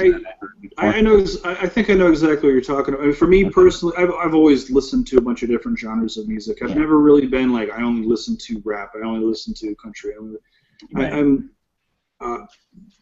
I don't even like to say eclectic, because that usually means like the best of, and people's definitions of the best of are kind of. I like what I like, and I listen to whatever I think sounds good. But yeah, I can't tell you how many times I've pulled up a mix, or I pulled up a song, I've started a mix, and it's like, man, this song sucks. Oh, this is fucking terrible. And I was talking a little bit earlier about mixing with confidence, and you think the song sucks, you're going to have difficulty pulling that off. Now, that's a challenge, and by the end of the mix, hopefully I love this song, and hopefully I found a way to make that translate. But I can't tell you how many times where I've put on Slayer, South of Heaven, and listen to that record just to get enthusiastic about music.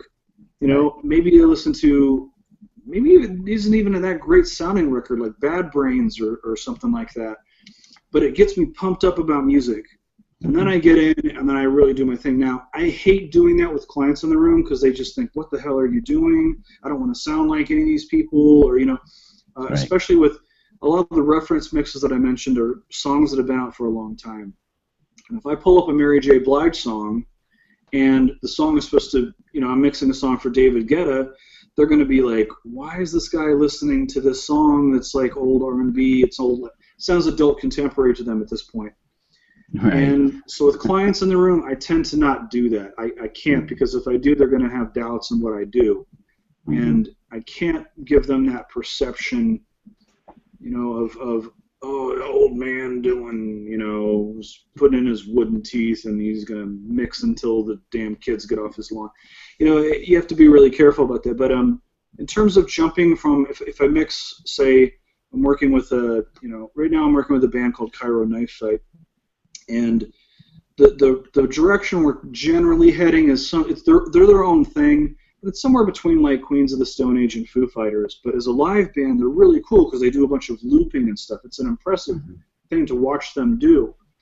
And that's entirely different from the majority of people know me for in my discography of, you know, mostly pop and urban music. So getting into it, I just, for me, it's like a very refreshing thing, and so I look forward to it whenever I jump from like different genres, but even different artists. You know, if I am working with Will and then the next day I'm working with Fergie, there's still something nice about not doing the same thing over and over and over again. Right. And you know, a lot of times, you know, I keep on going back to saying, you know, making sure that your mixes are purpose driven. You know, making sure that you're not just putting something on something to, because that's what's done, you know. Well, we have to put reverb on vocals because that's just the way it's done. Maybe not, you know. Right. We're starting to put reverb on rap vocals, which we never did in the late 90s. We only used delay on raps. Now we're doing it all the time, it seems, you know. So things change. We evolve. We find ways to kind of do things. For me, I tend to kind of, you know, whenever I get the 50 millionth auto-tune vocal, you know, okay, yeah, it sounds cool. And I'm like, you just sound like a child singing through a fan, you know? Exactly. Now, I'm cool. Okay, let's take your auto-tune vocal, but let's make it something new, man. Let's run this through a really cool phaser, or let's really, how is this going to make the song better? And a lot of times, man, I'll sit there and I hate, again, this is one of the reasons why I love mixing alone, because if I'm mixing unattended, I can experiment with these different things. I'll try a phaser or a flanger or a mutator or whatever I'm working with. And when that stuff doesn't happen, when you're like, damn, that sucks, man. Why did I just, what was I doing for the last hour? This just isn't working for the track. I thought I was going down this cool road, but it just sucked. And you say, all right, I'm never discouraged by that. I'm if anything, I'm encouraged because I tried it and now I know that didn't work.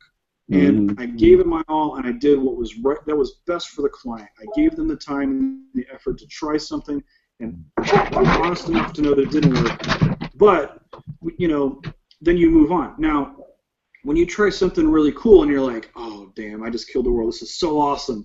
And the client comes in, they're like, yeah, can I hear it without any of that stuff on there? And you're like, okay. And they're like, yeah, we think that sounds a lot better. And you listen back and you're like, oh, I really miss it now. I miss hearing it. Like, if you miss hearing something, you know that it should have been there, typically. Right. And when that happens, the next time that I'm thinking about trying something a little bit experimental, I'm discouraged. And then I become like, I don't want to say unconfident or, you know, I would rather just say I'm more conservative at that point, you know, because, you know, I'm afraid, well, hey, man, I tried that cool thing before and they didn't like it. If I try this again, maybe now I got 2 strikes against me. So most of the time I'm pretty bold and I'm just going to do it anyway because I think I know everything. And you have to be confident whenever you mix. If you're not, I don't think your mixes are going to translate well. You don't have to be, you know, Taylor, I'm going to let you finish. but you should be kind of on point with it. Make sure that Right. what you're doing. You have the vision, and you definitely know where you're going. I don't like the science projects and mixes. Well, let's just kind of try this. I don't like that.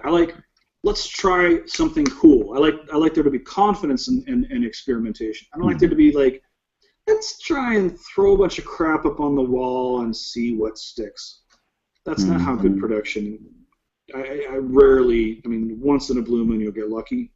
But I think that those are just happy mistakes most of the time. It's rare that stuff kind of translates into tangible, like, yeah, we did something awesome. It's just kind of hoping for mistakes, and that's not a good way to. Who wants to build their career like hoping you had a good mistake? I don't want to do that. No. But does that answer your question though? Well, yeah, it does. In other words, you basically do the same thing I do. I listen to whatever music gets my heart pumping, even if it's not remotely close to the genre I'm working on. It changes my headspace, and then I go back to the project I'm on and find whatever gold nugget that's in it and make it shine the best I can. Yeah, but it's also important, for a mix engineer to have, I know some guys who they only listen to metal, and that's all they're going to listen to for the rest of their lives. And it's like, what happens if you book a rap session? Well, I would never book a rap session because rap sucks. And you're like, okay, well, what happens if you're starving and you need the money and you have to work, and then I would never happen to me. Okay. Well, you got something to like rap. Close-minded and bigoted, but when I was talking about knowing the past so you know the future, when dubstep was coming along, I jumped in as quickly as I could to try to understand what that genre was about, and I'm still disappointed that it hasn't translated at all into the rap community. Really, Foreign Beggars have done their stuff a little bit. And there's a couple things, mainly in the UK, where they've kind of, put some of the dubstep elements into rap. But I thought, man, here's this aggressive style of music. Why not pair that with some aggressive vocals and just kill the world? I thought it would be. I still feel like it's a little bit right now. Dubstep has kind of come and gone because the majority of the people that were doing that music, in my view, were just doing loops, and that's boring as hell, man. I want to hear a 4-bar loop for 3.5 minutes. Screw that. That's boring, They couldn't write songs, and if dubstep had kind of evolved into doing that, I think we'd be talking about it more enthusiastic these days. People roll their eyes when they talk about Skrillex these days, even though that kid did some amazing stuff with a freaking laptop. Yeah. And for me, learning about dubstep was important because there's a new genre of music. I want to know what people are talking about, because if I have a producer who comes in and he or she says, yeah, what I really wanted here was this big explosion that went into this LFO synthesizer part, or, like everybody, this has been done so much to death where you sidechain your kick drum. So you have just a quarter note going, and then you put that on your bass, so it's you have that kind of pumping going on in your song. It's been done to death. I'd like to see us kind of evolve past that. When rap first came out, I remember some of the older people, they were like, oh, this is a trend. It'll be gone in 5 years, and they absolutely would have been right if hip-hop had not evolved more and more and more. That's hip-hop's problem right now. It's been stagnant for a very long time. It hasn't really done a lot of fresh new stuff. We have a bunch of tiny, small examples of like the Kendrick Lamars and the this and the that, and all these different little things that have happened. But they're just kind of things that slip through the cracks as opposed to like the norm.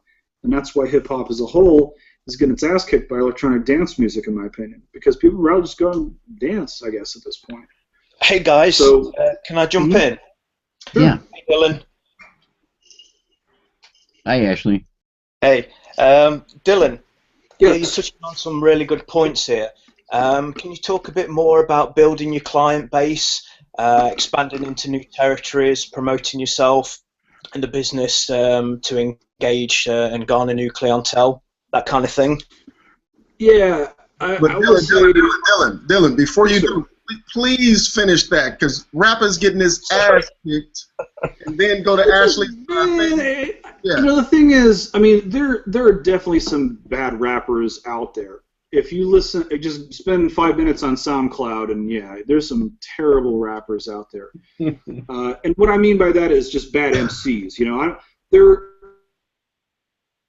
some of the best rappers aren't necessarily the greatest MCs. You know, I think I love the Beastie Boys, but how would they do in a rap battle? I don't know. I don't think they would do as good as an Eminem. Or, you know what I mean? Who's going to be more popular?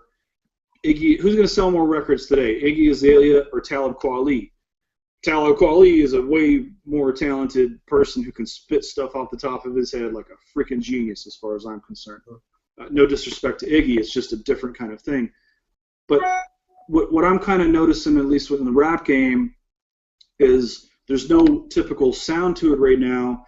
And if you came out with a record that sounded like Chronic 2015, that would sound old to the 13-year-old who is involved, who's your target audience, I guess, at this point. You know, I know kids who think that Dre's an old guy. You know, they listen to Chronic and it's an old record to them now. They don't even know some of those songs as much as, you know, a classic record they had put out. So I you know, for me, I just want to see hip hop evolve in a way that it hasn't done, and you know, because I think Southern rap was the thing that just kind of killed it. Because once we got into the Southern rap thing, it just stuck around for such a long time. It was such a programmed 808, 909 clap, 909 hi-hat. There's your drums. There's going to be a stupid lead line that's going to repeat itself. Your hook is going to be 2 lines that are just repeated 4 times over. Good luck if you even have the bridge is usually just like 2 guys arguing. Yo, man, you know what I'm saying? And sometimes those things are cool, but man, it got old fast to me. And it stayed around for such a long time. You know, we didn't have West Coast rap doing its thing. Yeah. And you know, specific to, I'd say, even the city of Atlanta, Atlanta is a much more isolated kind of music scene than a lot of other places. And so that scene is doing its thing, but a lot of those guys are working the same studio with the same people over and over and over again. So there's not much new creativity coming out of that. They're all kind of like doing the same, going through the same motions. No disrespect to those people or anybody that's done that. I'm just saying, in general, Southern rap just sounds the freaking same. It just got all sounding the same for a very long time.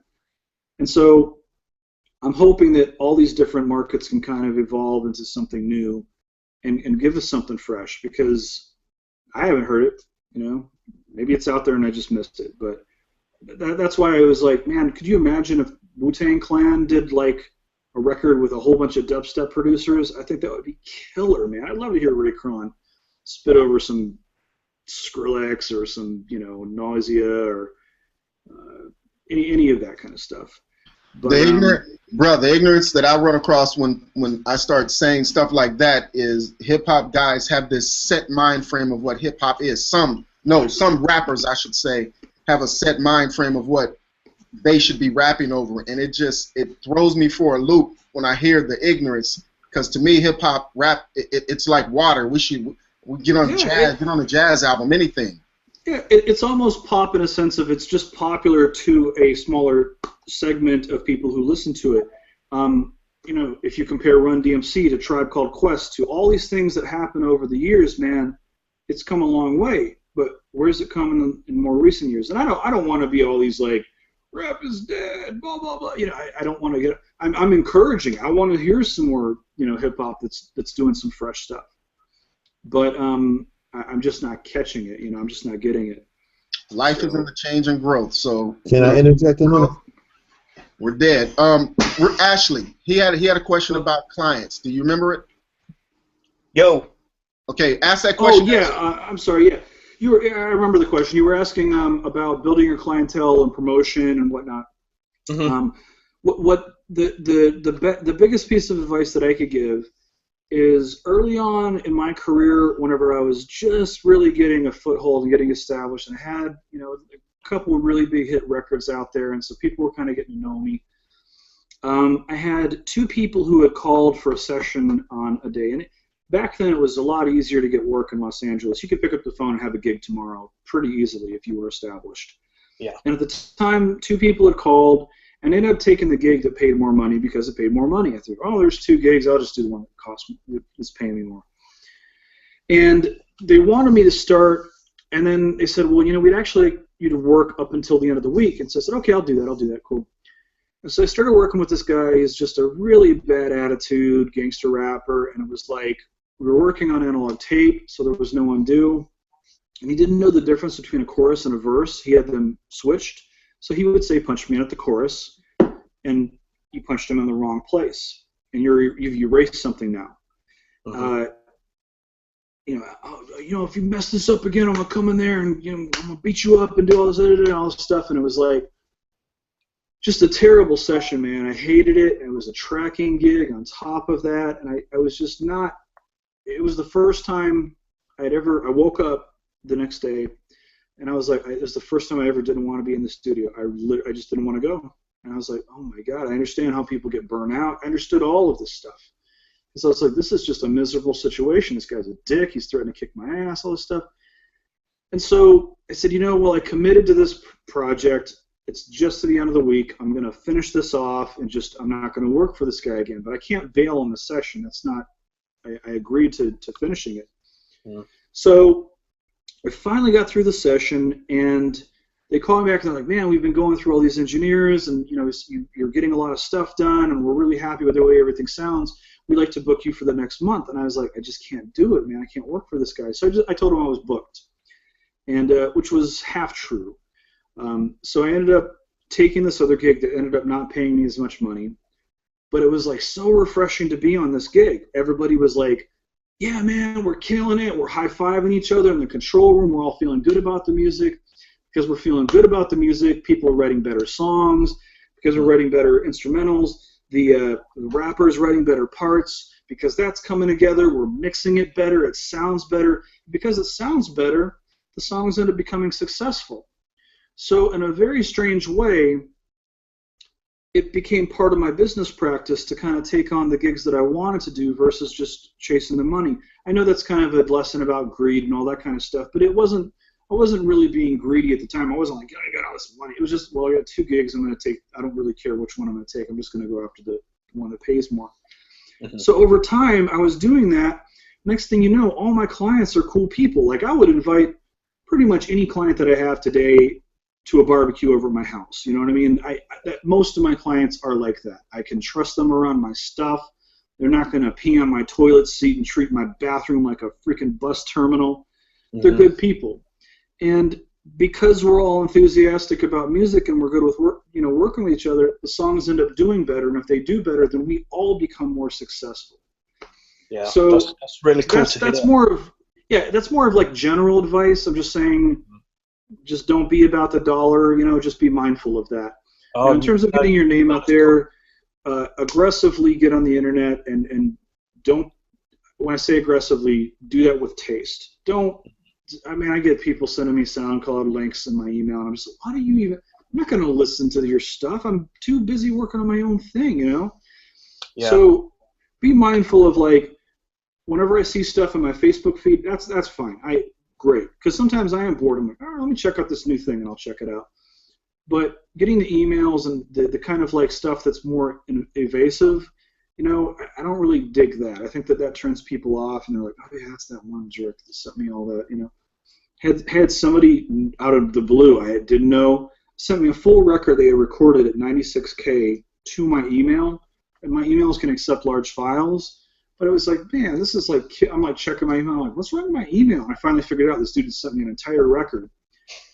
Once I got all those emails, the last one said, here are the rough mixes. And I was like, dude, you're killing me. It's like, first of all, to send somebody a rough mix and then say, give me your opinion on it, you're kind of telling that person, like, I know your time doesn't matter. Because if you're sending somebody a rough, it's incomplete, so you should send somebody something you think is complete before you solicit notes from them. Sure. There's, SoundCloud it up. Somebody had mentioned earlier about the site, I think not Waste Sound, but the one site where you can get the multi-tracks and you can essentially mix, like do a mix-off to get paid. something. Yeah. If you're way early on, take advantage of all those things that you possibly can, and just make sure that people know you're out there. Just to give a brief background about myself. I mean, you might know me from my former job with Slate. I was a QA manager, beta tester, coordinator with those guys. Prior to that, a couple of months back, I was back out in Nashville. I'm trying to get to Nashville on a visa. I'm based in the UK at the minute. I was working with Michael Latanzi at Latitude Studio South. We got to work with Brad Whitford, a few of the Aerosmith guys, Derek St. Holmes, a couple American Idol finalists and artists. And prior to that, I was doing X Factor things in London.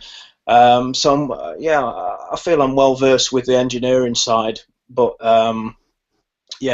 my main bulk of work has been working with various companies doing software testing and management and that kind of thing. So I'm trying to get out more as an engineer and, like I say, looking to move to Nashville, try and build up that client base and get some work. Yeah, just, I just think it's important to just do positive reinforcement on yourself, remind people you're out there. I mean, I run into, a great person to ask this question would be somebody like Mike Klink, who worked on, those Guns N' Roses records for, forever. How do you get back in engineering after doing that? Because everybody thinks you're just working for Guns N' Roses forever at that point. How do you start doing other records? I mean, it must have been a gigantic challenge for somebody like that. Or how about the guys who, Russell and all these guys that worked on the D'Angelo record? Nobody ever thought that record was going to come out. So like you say, it's more networking and getting that advice from people and actually progressing yourself. I mean, just making sure that you're letting people as much as possible know that you're out there and you're available. And even though you're busy, that they know you're doing your thing. I'm running into this myself, where the last year I was talking about all these projects that kind of either evaporated or have just been in this perpetual kind of holding pattern. Is this ever going to come out and all that kind of stuff? And I mean, it happens, man. It's one of those things I don't cry to sleep at night over. I still have loyal clients who are going to call me up that I'm probably going to work with till we're 60, But it's definitely something that making sure that people know you're out there is important. If you... I'm here. Give me a call. Just, sometimes I get this kind of stuff too. It's tough. Don't like whenever I say, like when I was saying don't be evasive, if you've got invasive, if you have, say, a producer or some producers that you worked for, and you did some mixes and everybody's like, all right, man, you did a great job. All right, the next thing that comes around, I'll give you a call. If you haven't heard from them in a couple of months, it doesn't hurt to shoot them an email. Hey, man, how's it going? Just want to see what's up. Blah blah blah. Hope you're good. Da da da. Mm-hmm. They would be like, oh shit, we need an engineer for this thing to record, and you're ready to go. So it's really kind of good to be able to just remind people, hey, I'm out here and I'm available. At the Enterprise Studios, there were 5 different rooms there going, and it wasn't uncommon for me just to drop in and say, hey, what's up? Because I got gigs literally walking down the hallway to a big facility like that. Oh, I need some. Oh, you worked on that? Yeah. Oh, cool, man. Well, maybe I'll give you a call sometime. And some of that stuff was it never happened. Some of it was I literally you're an engineer? Well, I got the song I need to mix right now, and we thought we were going to get the tracking engineer to do it, but you have a much better resume. Okay. As long as I'm not stealing work from people, I mean, that was a different situation because the guy was just doing rough mixes and they wanted to finish the mix. So, you have to put yourself out there to let opportunity kind of come to you. I get some people who just send me emails and stuff like that all the time, like promo emails. Like I said, I don't really like that. I prefer more of a personal touch. I've had I get resumes sent to me all the time. I want to intern at your studio. And this one dude, I don't like it when people send me the resume and I say, I'll let you know if anything comes up. And if somebody hits me like, thanks, I appreciate it. If anything does come up, please let me know. I'm like, okay, cool. If they hit me up again and again and again, I just add them to a spam list because I just can't take it. It's like I've got too much stuff going on to be I don't owe you anything, and you're being a nuisance to me. One of the guys that I ended up talking to, we ended up kind of having a good conversation with each other about different stuff, chatting about fishing and all this different stuff. And then I'd heard one of the bigger studios in town did need some runners. And so I was like, hey man, send your resume over to them. And we've been chatting. Tell them that we've been chatting, and that's how you heard about this. And maybe they'll take you on as a runner. Now that's working your way up. You have to start getting burgers and all that kind of stuff. But if you end up bringing fries back, and the client asks for no salt because they have a dietary thing, or they can't take salt because they're high blood pressure, and you brought it back and it has salt, and the client isn't happy.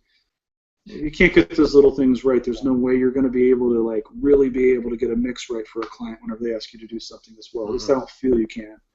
There's soft skills that you learn in that process. Tuck in your shirt. Don't be stinky. Simple things like making sure your fingernails are clean. When you're mixing with faders, your clients are looking at your fingers. If your fingers got crud in them, I think they're not going to notice that. It's gross. So, that process is something I hope doesn't die away. It's one of the things that I worry about with the big studios. I don't think places like Record Plant are going anywhere. I think they're going to be around forever. But some of the other ones, have taken hits. I mean, Enterprise isn't around anymore. But that was a little bit different than some of these other studios going belly up. Yeah. But I hope that answers your question about getting your name out there and promoting. It doesn't hurt. If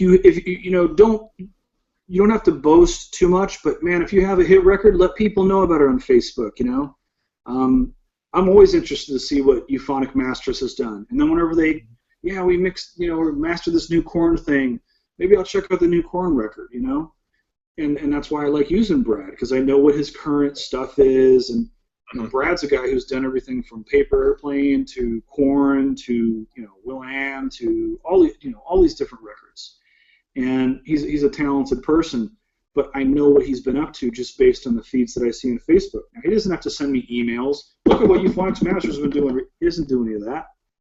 It's a very good way to let people know that you're doing your thing, but you're still approachable. So that's kind of the way I do it. And then just try to take on as much work as you can. If you're not booked tomorrow and somebody has no money, do it. Just try to get as much stuff under your belt as possible, because a lot of the clients that are big time clients of mine now, nobody knew who they were before I started working with them. And so some of that stuff is like sowing seeds. So you want to work with a lot of these producers early on and help build their career as much as you can. Hopefully that'll, over time, it just starts to take, and if you're a competent engineer, it should. Cool. Thanks, man. Cool. Anyone else? Real quick, Dylan. Yes, sir. Somebody. I have a question. Who's that? This is Robert. You have a question, Robert? Yeah, I have a question. It doesn't relate to necessarily procedure. Dylan, this dude, I never hear him speak. So you damn right, Robert. Go ahead, bro. Get to it, Robert. This doesn't necessarily have anything to do with procedure or anything like that. But first of all, I just want to let you know, Dylan, you're amazing. Your track record speaks for itself, and I'm glad to be on this call with you. Well, thank you very much. I appreciate the kind words. I can't tell you how much I appreciate you. I enjoyed meeting you down there at Pensado Awards, man. It was amazing. Yep. Fred and I will always remember that. That was a lot of fun, man. That was a lot of fun down there. I mean, a lot of those award shows were stuffy, and I thought Dave and Herb did a fantastic job down there. I really enjoyed it. Yes, they did, and it was great to experience it in that format, in that platform, at that hotel out in Santa Monica. But anyway, I just want to ask you, as it relates to inspiration. See, I'm a singer, I'm a songwriter, I'm an arranger, and I love vocals, and I love writing ballads. I love writing contemporary Christian. I love writing R&B ballads. I'm like an old schooler, and I'm inspired by a lot of different people: Donny Hathaway, Marvin Gaye, Johnny Gill, Gerald Levert. I'm from Cleveland, so of course I'm affected by what they do. You know what I mean? And I love those type of artists. And as you, I think you're an artist. I think that your body of work makes you an artist. And I just wanted to know who inspired you. Do you look at the efforts of engineers in the past, like Bruce Swedien, Mick Gazowski, who's still out there doing it, all those guys, do they inspire you to do what you do still to this day? Yeah, absolutely. I mean, honestly, Dave Pensado was my biggest influence before I started assisting him. I mean, I was, man, that Casey and JoJo record All My Life was, to this day, pull that mix up. It's freaking awesome. And, phenomenal. it's such a huge wedding song. You'll hear it at weddings all the time. Mm-hmm. And I go to, if I'm at a wedding and a song goes on, man, freaking Dave, he mixed this song how long ago, and it's still crushing us, man. It's so good, or sometimes I'll hear it on the radio, and I talked to him about it I heard it on I was shopping at a grocery store, and it came on. I was like, man, it sounded so much better than the song that was before it and after it, and I was like, that was such a long time ago. So, yeah, I mean, they're inspirational, but kind of in a different way. I mean, even Jimmy Iovine influenced me, the fact that he had done all that stuff, with, Tom Petty, Fleetwood Mac, and then, John Lennon, and now, the stuff he's done with Interscope, and everything like that. I mean, he's an inspirational person, but,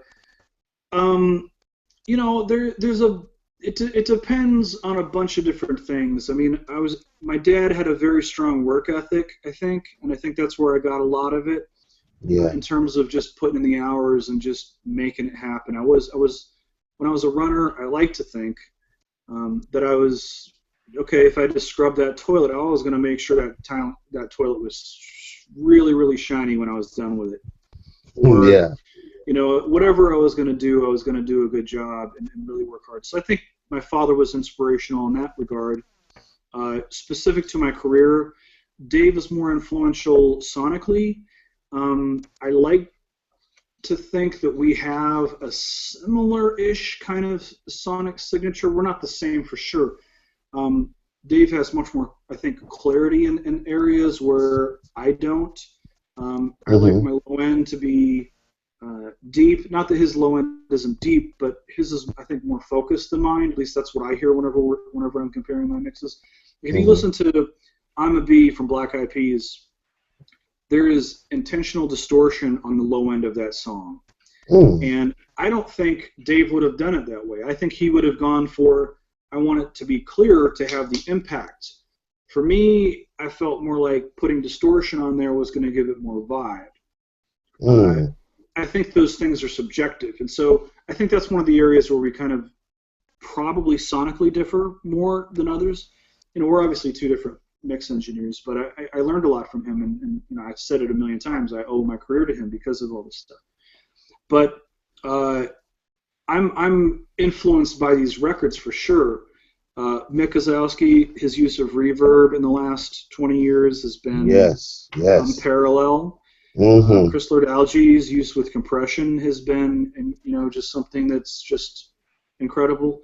And, you say these things, and I don't mean to say that, like, Mick can only do reverb and he doesn't understand compression, because it's just not true. He's obviously a very talented mix engineer. The Daft Punk record he did is just, it's an engineer's record as far as I'm concerned. You listen to it and go, gosh, this thing just sounds great, and the Nile stuff and the sound and all. They took the time to kind of compare like tape versus high sampling rate, all this cool stuff. I'm influenced by them for sure. Tony Maserati I'm influenced by for sure. John Gass, even though John Gass is not as kind of in the rotation as often as he used to be, but I mean the stuff he did with Boyz II Men and Drew Hill and all these different places, all these different acts. Sonically I hear stuff, and of course I'm influenced by them. Skrillex, man, I remember whenever that first came out, I was pretty stoked. I was like, whoa, at least it's something new,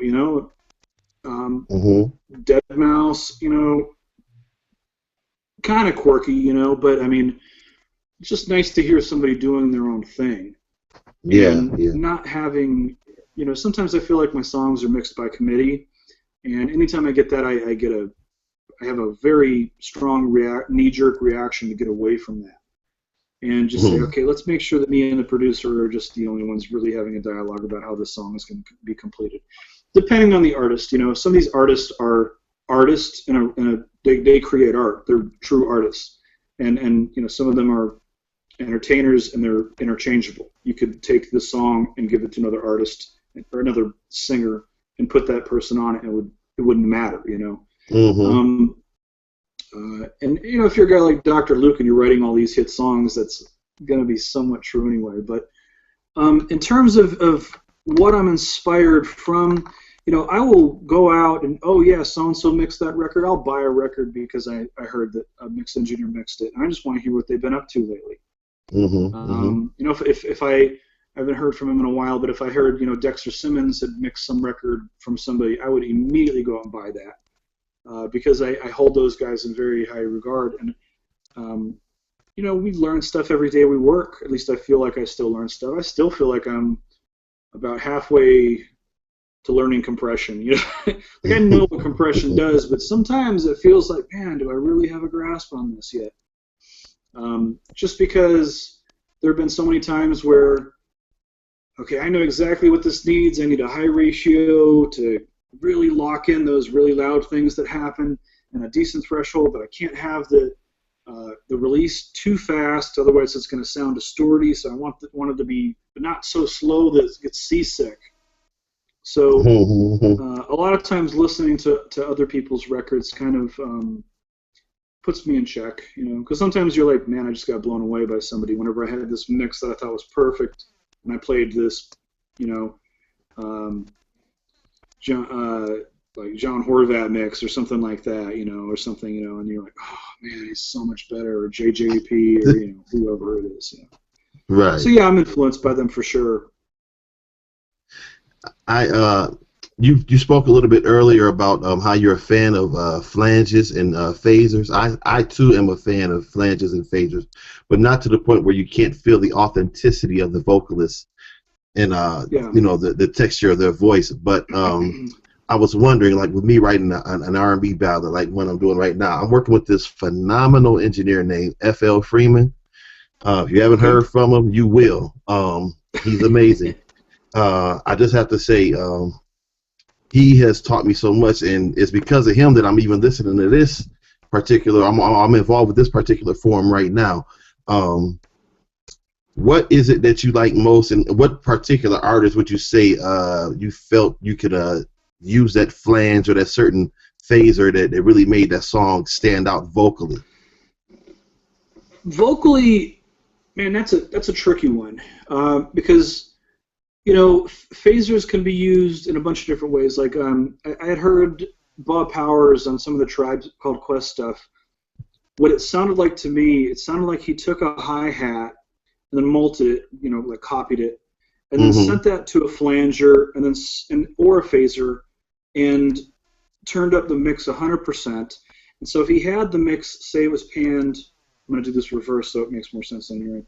If he had it panned to the left, and like that's where the hi-hat was, whatever was panned, he would pan the flanger. It sounded like 100, like as much opposite as you could. So to the right, he would do 100%.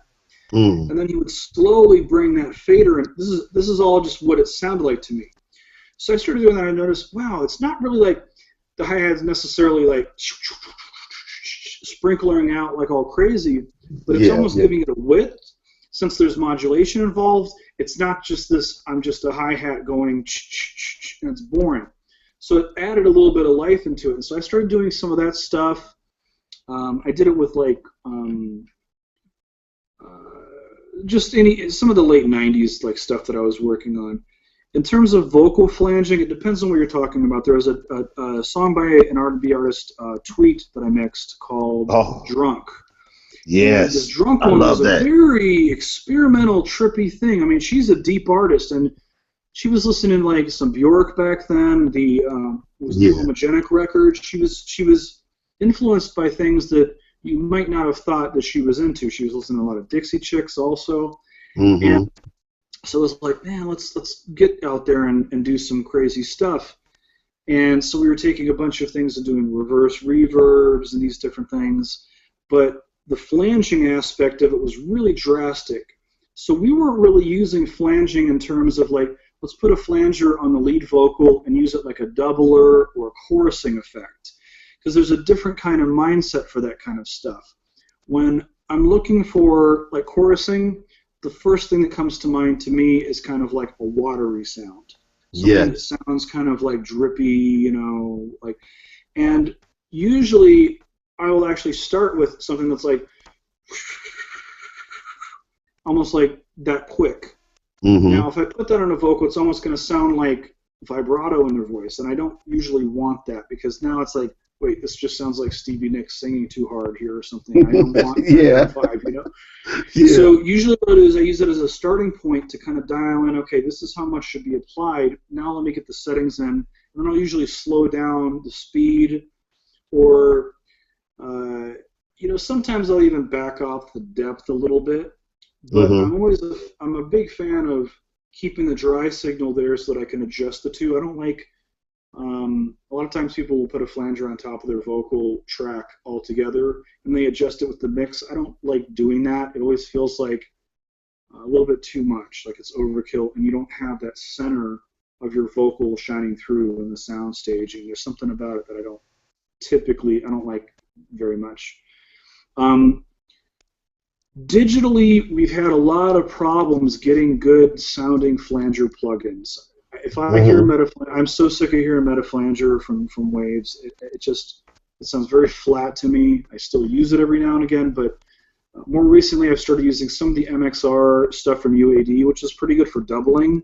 If you haven't checked that out, I recommend it. It's really good on vocals.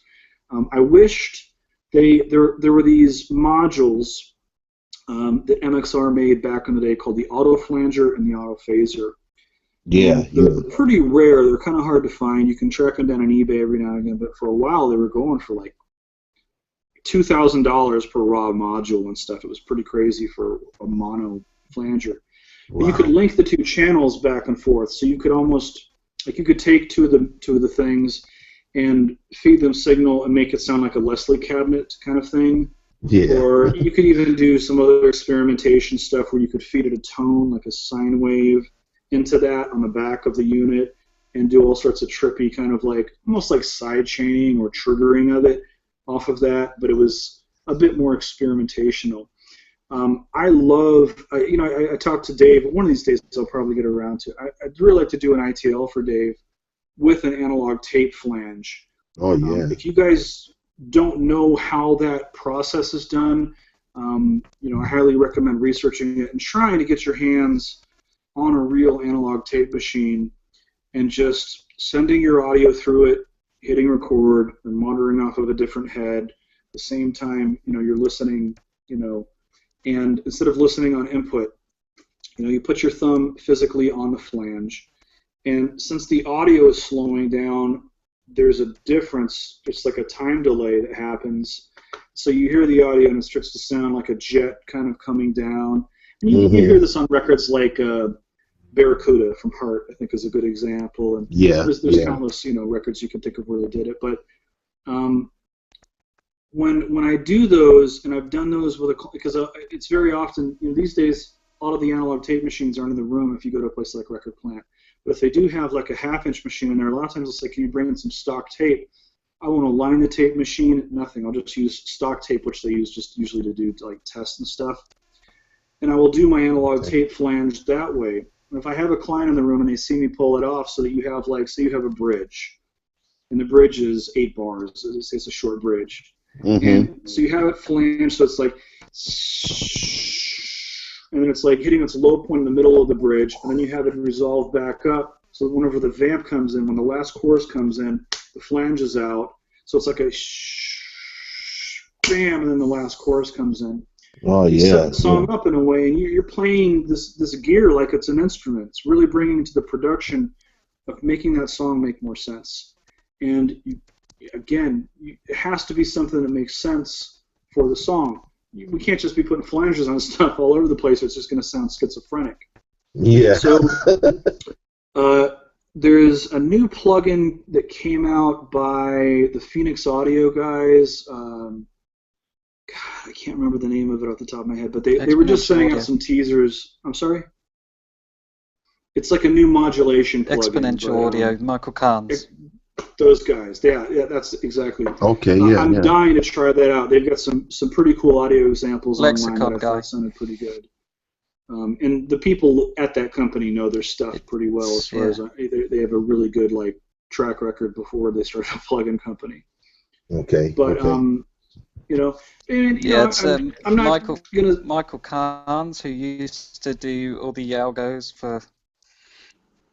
Sorry, just gonna say it was Michael Carnes who did all the algorithms for Lexicon reverbs.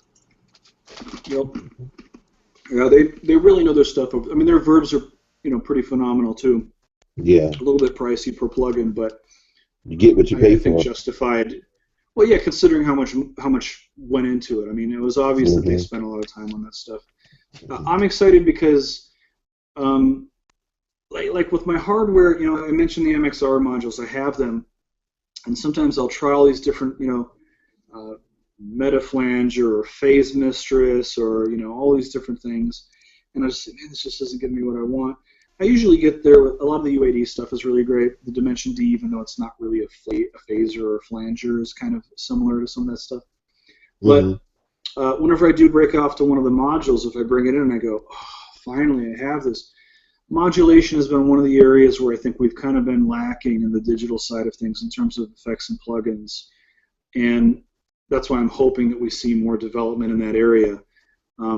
That stuff can bring a lot of life into mixes, things that will happen only one time in the song, maybe, Yeah. Or, I generally feel that, like, randomizers don't really sound as good unless a human is doing it randomly. I hear that a lot with, like, guitar pedals. There's, like, a randomizer, like filter sweep. It always sounds better whenever I hear somebody switching the switches like manually by themselves.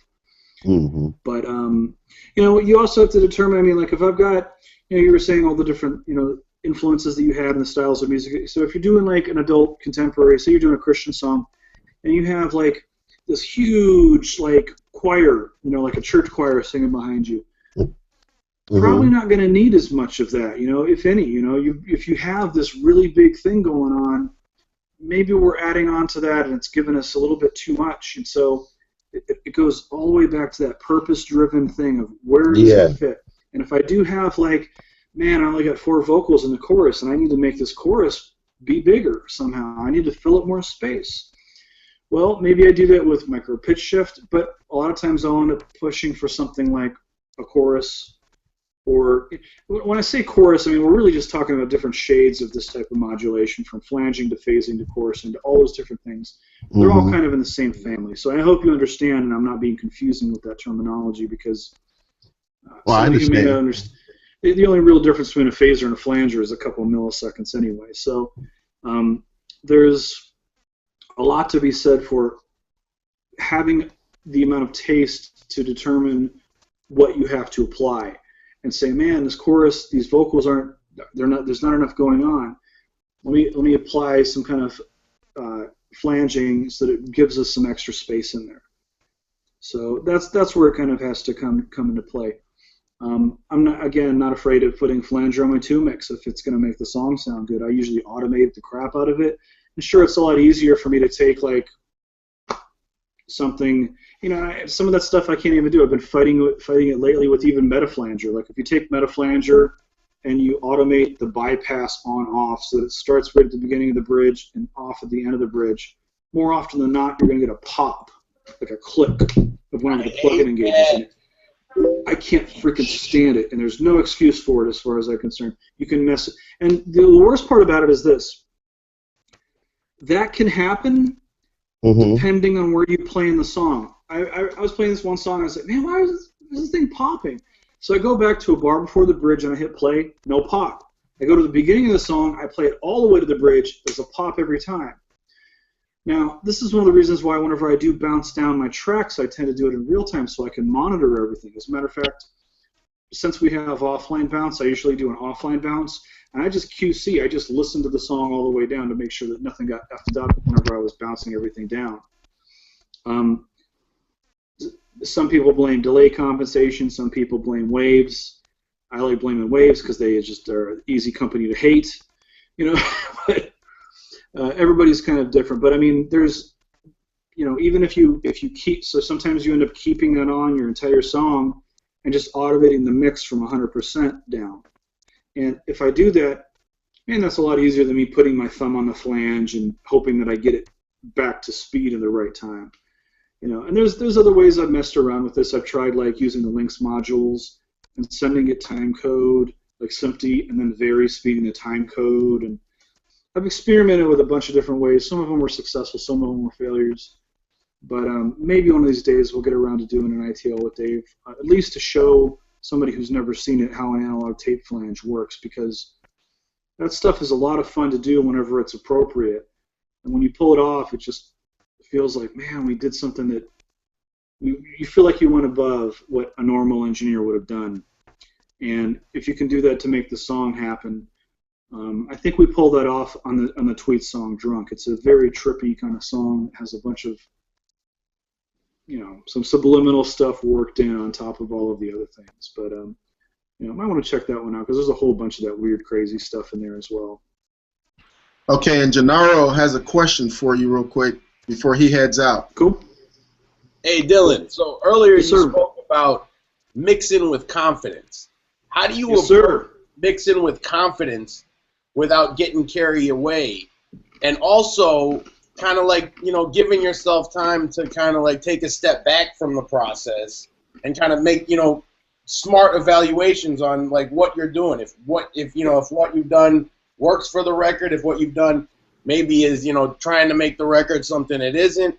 How do you kind of approach that when you're working on a song? Because sometimes, I'll get a record and it sounds great when I get it, and it's really just kind of dial certain things in and get it to really gel, and every little element has its place, and certain things might be fighting. Sometimes I get a record and really not much work has been done on it, so I try to kind of start off and really just go gung-ho about getting everything to sit properly quickly, and then from there kind of evaluate. But sometimes it's hard for me when there's so much work to be done, learning where to kind of step back and evaluate what I'm doing, if I'm confident or overconfident when I'm working, or what I'm how to really evaluate if what I'm doing is the right thing is mainly what I'm asking.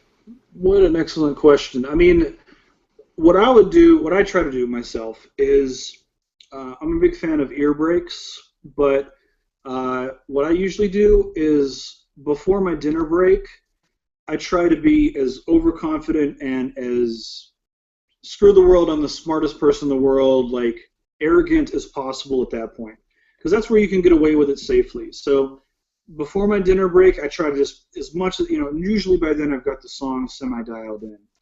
And so I'm like, all right, at that point I'm going to like do this, and I know everything, and I know nobody can tell me nothing, right? And then I go to dinner, and then I come back and I realize it's the worst mix on the planet. And that's where it becomes humbling, and you start to understand, okay, I went too far in this area, I didn't go too far, or maybe I could have gone further in this area. But sometimes you come back from dinner and you're like, damn, we're killing them. This is awesome. This is really great. And if that happens, then you're good. Now, at the end of the day, you do have to step back and kind of humble yourself and say, all right, now, again, like I said, I'm standing on the shoulders of giants every time I get a platinum record. But there's something to be said for making sure that you're out there doing it. Like again, I've said this before, Jean-Marie Horvat is he's got a loud personality. Like, he has so much energy. It's awesome. I love talking to the guy, right? And his mixes sound like that to me. They're loud, and they're aggressive, and they're in your face, and they have all this power to them, just like his personality.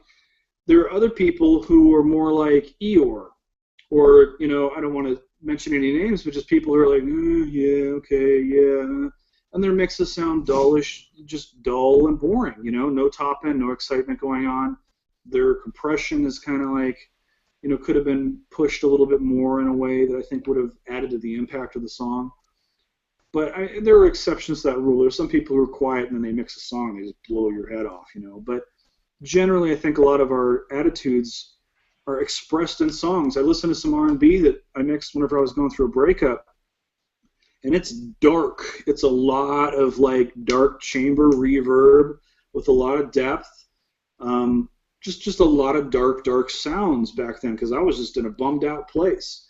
And I wasn't intentionally doing that, man. It was just ballads, I just thought, okay, I'm mixing songs, but I was really bummed out. So whether we're conscious about it or not, sometimes that stuff happens. So I think it's important to be arrogant at one point, and it's easier to do when you don't have the clients with you, because then you don't have to worry about being an a-hole in front of them. But if you're like, I'm the best ever, and then you're doing your thing, it's really, really good, because you're going to end up it will free you from inhibition. And if you have that, you're like, okay, I know exactly what I'm going to do. Crap, that sounds like crap. Let me find a way to make it work. So even if you're working on stuff and you're being defeated by yourself along the way, there's an enthusiasm you can feed off of, and then you dial it back. Usually after my dinner break is whenever I start going, okay, now let's meat and potatoes again and make sure that we have everything good here. That's how I typically approach it. And again, with the ear breaks, I think it's real important every 4 hours to take 15 minutes and not listen to anything.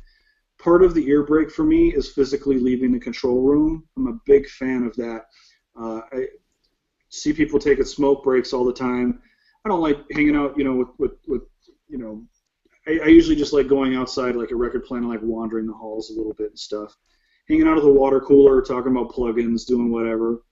And then once I get back into it, oh yeah, it's like my mind is not jumping back and forth between the left side of your brain and the right side of the brain, going from creative to technical and back and forth. It's difficult to do that kind of quickly. So if I take a nice little ear break, whenever I come back, it's not completely like, now I have to get back in this creative thing, but it's kind of wiped my slate a little bit clean, and I can come in a little bit more objectively. And now I've kind of put the ego on hold, because at that point I'm not like, okay, I'm not the greatest. Now let's see what it actually sounds like.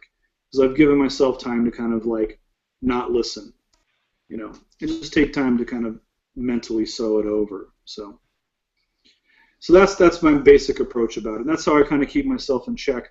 And I also pull the room. I look at my assistant and be like, am I going too far with this? And it's why I respect, sometimes I get the assistants, they think they're going to, if they kiss your butt all the time, that you're going to always ask for them. And I'm like, I'm always a fan of, like sometimes I'll work with an assistant who's like, yeah, I've been up for 2 days straight. And I'll be like, just make sure you're next to a phone where I can call you, but please go to sleep in the lounge.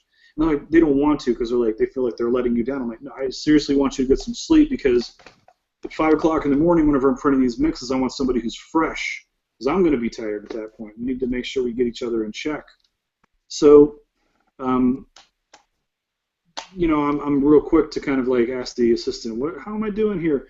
And if they're kissing my butt all the time, that doesn't help me. If they're like, yeah, maybe, overdid it in this area, then I can go back and reevaluate it. But that's my general approach. Thanks for the insight, man. Appreciate it. Sure. All right, Gennaro.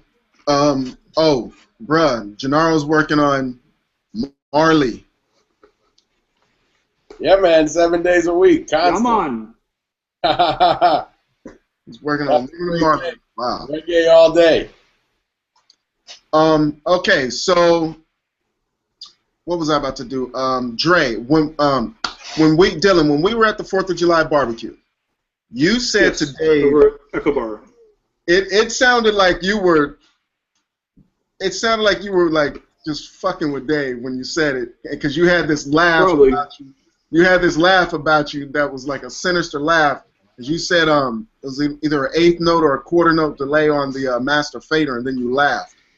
Dave just okay. What had happened was, now what happens is this, okay, Dave,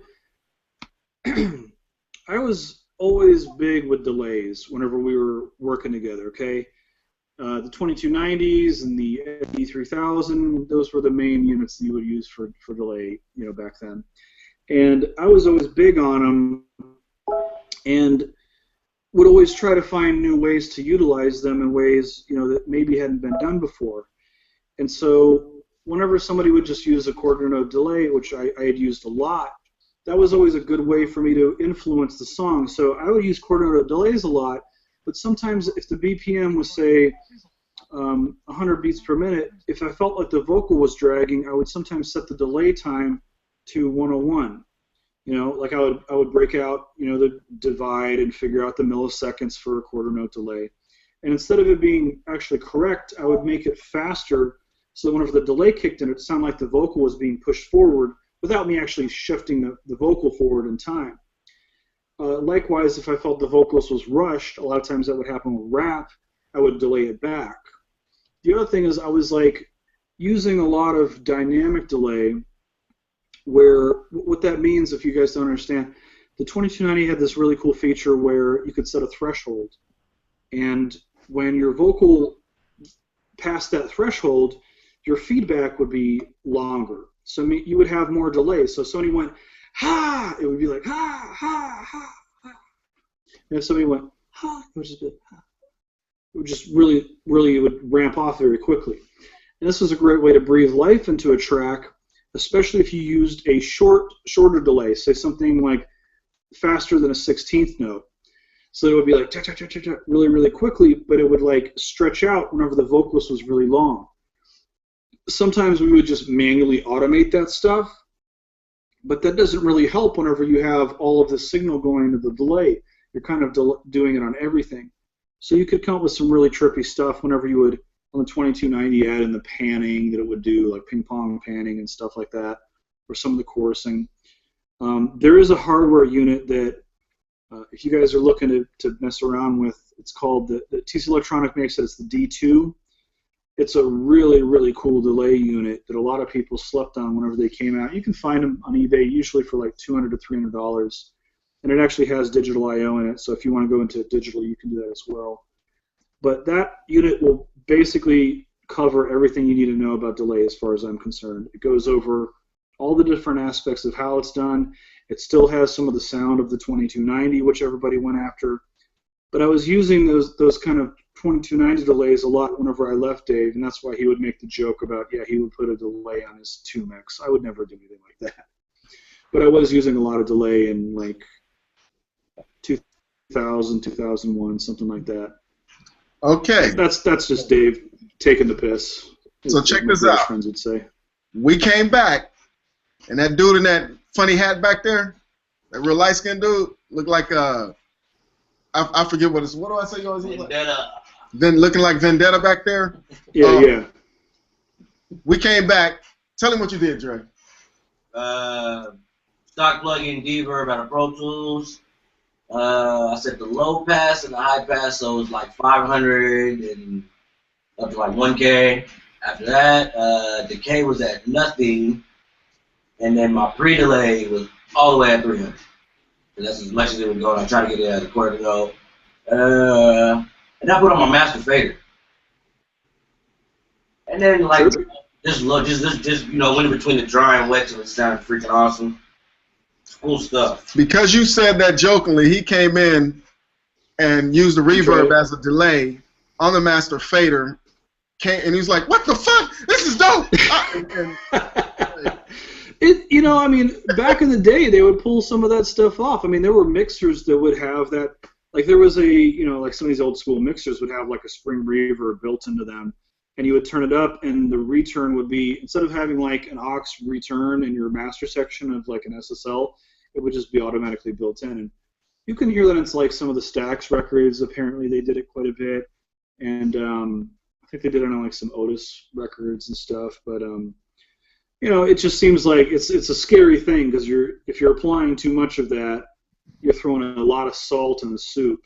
Yes. And good luck taking it out whenever you. Well, I mean, you can always dial that back, you know, nowadays, but it's dangerous territory to kind of be messing in. He was only letting through from about 500 hertz to 1K to try to help keep from messing it up. Yeah. But, it was real. You know, it's like 4. It's so, you know. First of all, I appreciate you being clothed, and then secondly, you know, it's always fun to experiment with this stuff. It's important for us to try this stuff out because, like I said, I was talking about putting a flanger on my 2 mix before. I do that sometimes. I hate it whenever I try to automate it and it doesn't work properly. But man, it's really important to kind of not be in this mentality of, oh crap. Like what I've been setting up a lot lately is I've been frustrated with Pro Tools signal flow on my master fader. When you have you have your inserts, and all of your inserts are post-master fader. Makes no sense to somebody who's used to working on an SSL where you have the master fader and you fade it down post-compression.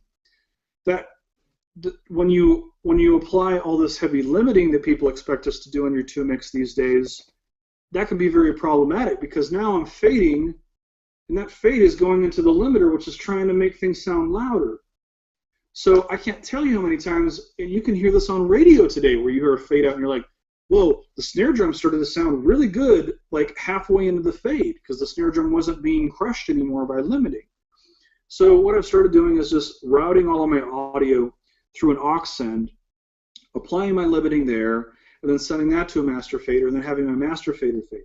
This also has the added benefit of I can apply dither where it actually needs to be applied, as opposed to, you know, someplace else in the chain. I've been lobbying Avid for a long time to make the top 5 inserts pre and the bottom 5 post. That would cure all of our ails, because I'm not going to use 10 freaking plugins on my master fader. If I'm doing that, there's something wrong with my mix, you know. But anyway. But yeah, I mean, you experiment, try it. Put reverb on your 2-mix if it's going to work. I mean, I can't think of a area where I would actually put delay on my 2-mix. That might be a bit much. He says he has it pretty low, like around 4%, that type of range. Yeah, you could probably get away with that. Hub, you had a question for him? We do team stuff. Like Dre is my protege, but he does the bulk of the work. I'll come in and do little like moves after he's done. I'll do stuff, and I might come in and just manually de-ess the vocals, and that alone, you know, is a godsend. But we have a whole crew here. Hub is manager. He had a question for you. Yeah, I had a question. You had mentioned earlier that you usually send a couple of emails to your clients to confirm exactly what they want before you start the mix. I was wondering, from the standpoint of doing a job on engineering, when you're dealing with the majors, do you deal with them differently than independents? Like, do you charge them half of the money up front and then half upon delivery? Or do you do the mix first and give them like the reference, and then after they say, yeah, you're going in the right direction, finish it and then get paid? It honestly depends on who I'm dealing with. If it's a major label, I normally know the people involved, and so is the typical process. Like, a lot of people ask for half the money up front. I don't like doing that because, in my experience, it's more difficult to get paid whenever they've paid you some. If they owe you the entire amount, it's a lot easier to get paid, and it's also just one check as opposed to dealing with the two. And what happens is whenever they pay you half, they go, well, we already paid you for that. And you say, no, you paid me for half. And they're like, no, we didn't. There's always confusion involved. I don't like doing that. The typical process with a major is most engineers are supposed to say, okay, give me a PO, like a purchase order. And once you have that, that's like a legally binding contract. So once you have a PO number, it's like being given a check that you just haven't cashed yet. And then once you finish the work and you send it off to them, then you actually get paid. A lot of these labels have started to BS people and just lie. There's one label who says, yeah, we will not pay you until 30 days after the work has been complete. That's not only not true, it's illegal for them to withhold payment from you. I mean, they know they can get away with it because by the time you sue them and get to court and all that, you know what I mean? And you don't want to sue a major label anyway because you're going to lose off on more work anyway from that. I usually mix with my set rate for a major, and then I have like a point per mix. The point usually involves signing contracts, all that kind of stuff. My lawyer has to go through it, so they normally get the thing. He has to redline it, send it back to the label. They either agree or they change it, back and forth, back and forth. Then I finally sign the papers. And then once that's done, it's usually over a year before I get paid on the back end of any of that stuff, if anything, because the record has to recoup before you're going to get paid anything if you're getting a point, obviously. The second part of it is there's all these things where there's like, usually it takes a year to get all those stuff together before they can pay you. And now that they can pay you, they drag their feet in the accounting department. Now, if you're a major record label and you have an accounting department and you have all of these millions of dollars coming and going, it's obviously in your best interest to hold on to that money in a high interest bearing account the longer you can. Your money ends up making you more money by doing that. The same way I invest my money. If I'm like, man, I could be getting 5% on this investment if I invested it in this thing or that thing, you want to get your money as soon as possible also. And that's a tricky thing to deal with sometimes, because if you throw too much weight around, you run the risk of literally losing a client. What the hell is this guy's problem? He's tripping on this payment that I told him I'd pay him at the end of the month, and it's only been 2 weeks. Sometimes that stuff you have to put on the velvet glove, and it can be a little bit tricky. But most of the majors, I have less trouble. Like the independents, unless I've worked with them, I typically have to get paid up front.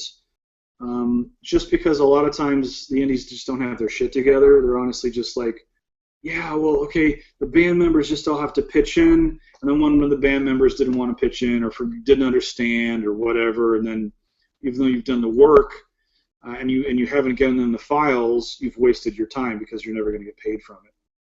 So I usually ask for that up front. I just went through another thing where one of the clients, they owe me $20,000, and I'm probably never going to see it because the label went belly up. And it's like, that's a hard hit. If it's like $200, move on. That said, if I was walking down the street, I found $200 on the sidewalk, it'd be the best day of last 5 years, So it's more about kind of establishing, things with these people, because I have had artists who got dropped from a label whenever the label owed me money. And they said, look, we're not going to be able to pay you for this, but we'll find a way to make it up for you. And so then on the next project, I charge like half as much, or they give me more work to do, or they make it up some other way. Most of the majors are pretty good about that. At least, if you've been working for them for a long time. If it's some new major that you've never worked with, sometimes you have more difficulty with that. But in my experience, most of the majors have been pretty cool about stuff. Does that answer your question? Yes, definitely.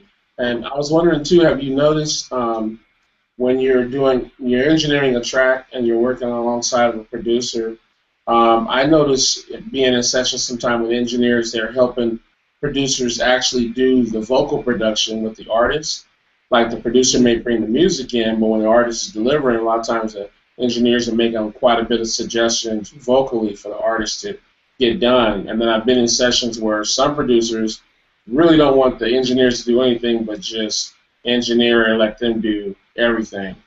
But I'm wondering from the standpoint of when you do give your input, like for vocally or even helping the producer with making moves on the track that sounds better, do you find that you have an opposition when you're asking for maybe points or a small percentage of the publishing for the input that you put in?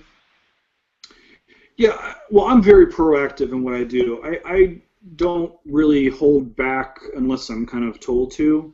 If I'm adding drum samples, I've added parts. I've added strings to songs without clients really, just because we had a comfortable kind of working vibe kind of worked out. If you know that they trust you to kind of do something that you think is going to sound better, I go for it. Some people do trip on points. They don't want to give an engineer points, and I understand that, but it depends on how much I'm bringing to the table. If I'm, not really doing much, well, then I probably don't deserve the point, But most of the time, I'm really kind of working hard for that too. The other thing is if an engineer is getting paid a point, they generally have incentive to make sure that everything is done well. And so, because they want the thing to be more successful themselves, as opposed to being like, okay, we're done with this, let's move on to the next song. Yeah. I don't work that way. I've seen engineers do it, and it's depressing because they should be treating everything, serious. With the indies, whenever I work on their stuff, I treat their song as serious as I do whenever I'm mixing any other song. If a major label calls in that day and they're offering me 5 times as much money, then that thing may be put on the back burner until because I may have to take on the major label work. Again, I'm not chasing the money. It's not like money is the only thing that matters. But if I have clientele that I'm established with on a major, and I also have somebody in the indies, that's the agreement that these people understand, is that you may get bumped and it may take more time for me to get the song done. but you'll be happy with it at the end of the process. Yeah. Some people have hit me up about, man, I've only got $500 to mix per song. I can't mix at that rate, it's too low. And if I do that, it's not fair to my other clients. But what I can do, usually in that situation, is I have an intern who will have to mix the song. Then I will listen to the song myself, and I will feed that intern mix notes. I'll say, do this, do this, do this, do this, do this, do this, do this. And I'll go back and listen again. And sometimes, if they didn't nail it, I could say, well, here, and then I put my hands on the mix. And I'll get in there and go, okay, this is what I said that this needed more flavor, more coloration to the bass. So here, try using the Crane Song Phoenix plugin, and then bring up the color, make sure it's set to Opal with the dark essence on there, and I really want to drive it, so turn the input up, maybe to like 2 o'clock, so it's not over the top, but it's driving aggressively, but then turn the output down so you're compensating for the level change, and there it sounds a lot better. So in that process, I'm winning because my intern is winning because the intern is learning. The client is winning because they didn't just turn them away and I got them a mix on the cheap. And then for me, I get a cut of that as well. So even though I didn't do all the work, I didn't have to do nearly as much work as if I mixed the song all the way through. And I have gotten burnt a couple of times where the intern just didn't pull their weight and was like, okay, this mix is just a rebuild. And I had to roll up my sleeves and mix a song on the cheap because they just didn't do a good job. Because that's, if something's coming out that my name is associated with, I want to make sure it sounds good. And that was kind of like, we were doing a whole bunch of that stuff last year. I cut back on quite a bit of it just because it just gets in the way of some of the major label stuff that I've had to do. But usually I try to always find a way to make a client happy. I have this one client who to this day hits me up about stuff like that. He's like, I've only got $200 to mix and master the song. And I'm like, man, that's rough. That's really, really rough.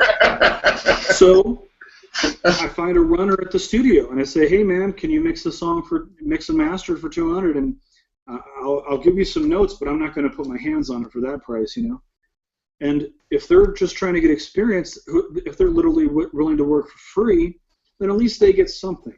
And then the client is also happy because they got a mix on the cheap. So, and I've never worked for that particular client directly, but he still calls me up because I'm like a hub to find him. Or sometimes, even the $500 a mix thing. Sometimes I have engineer friends, like peers, who are very talented people. And they're like, man, I just haven't been working lately. And I'm like, well, if you're willing to cut your rate, I can push some work your way. It's just not going to pay as much as your full rate. And some of those people are willing to do that. Some are like, shh, man, my kid needs braces. I guess I'm going to mix for $500 per song. When people complain about, man, there's just not enough work out there, it's just not true. There's plenty of work out there. There's bazillion work out there. It may not pay you anything, or it may not pay you what you want to get paid, but there's plenty of work out there. What's his name? Mike Rowe from Dirty Jobs has been quoted as saying, there are no bad jobs. Every job is an opportunity. It's your what you do to find a way to make it your opportunity matter is what counts. I believe in that. There are some jobs that I wouldn't take just because they're too low, but there are jobs that I've taken that were way underpaid stuff that ended up turning into really big things for my career. So if you don't have anything else going on, I recommend it.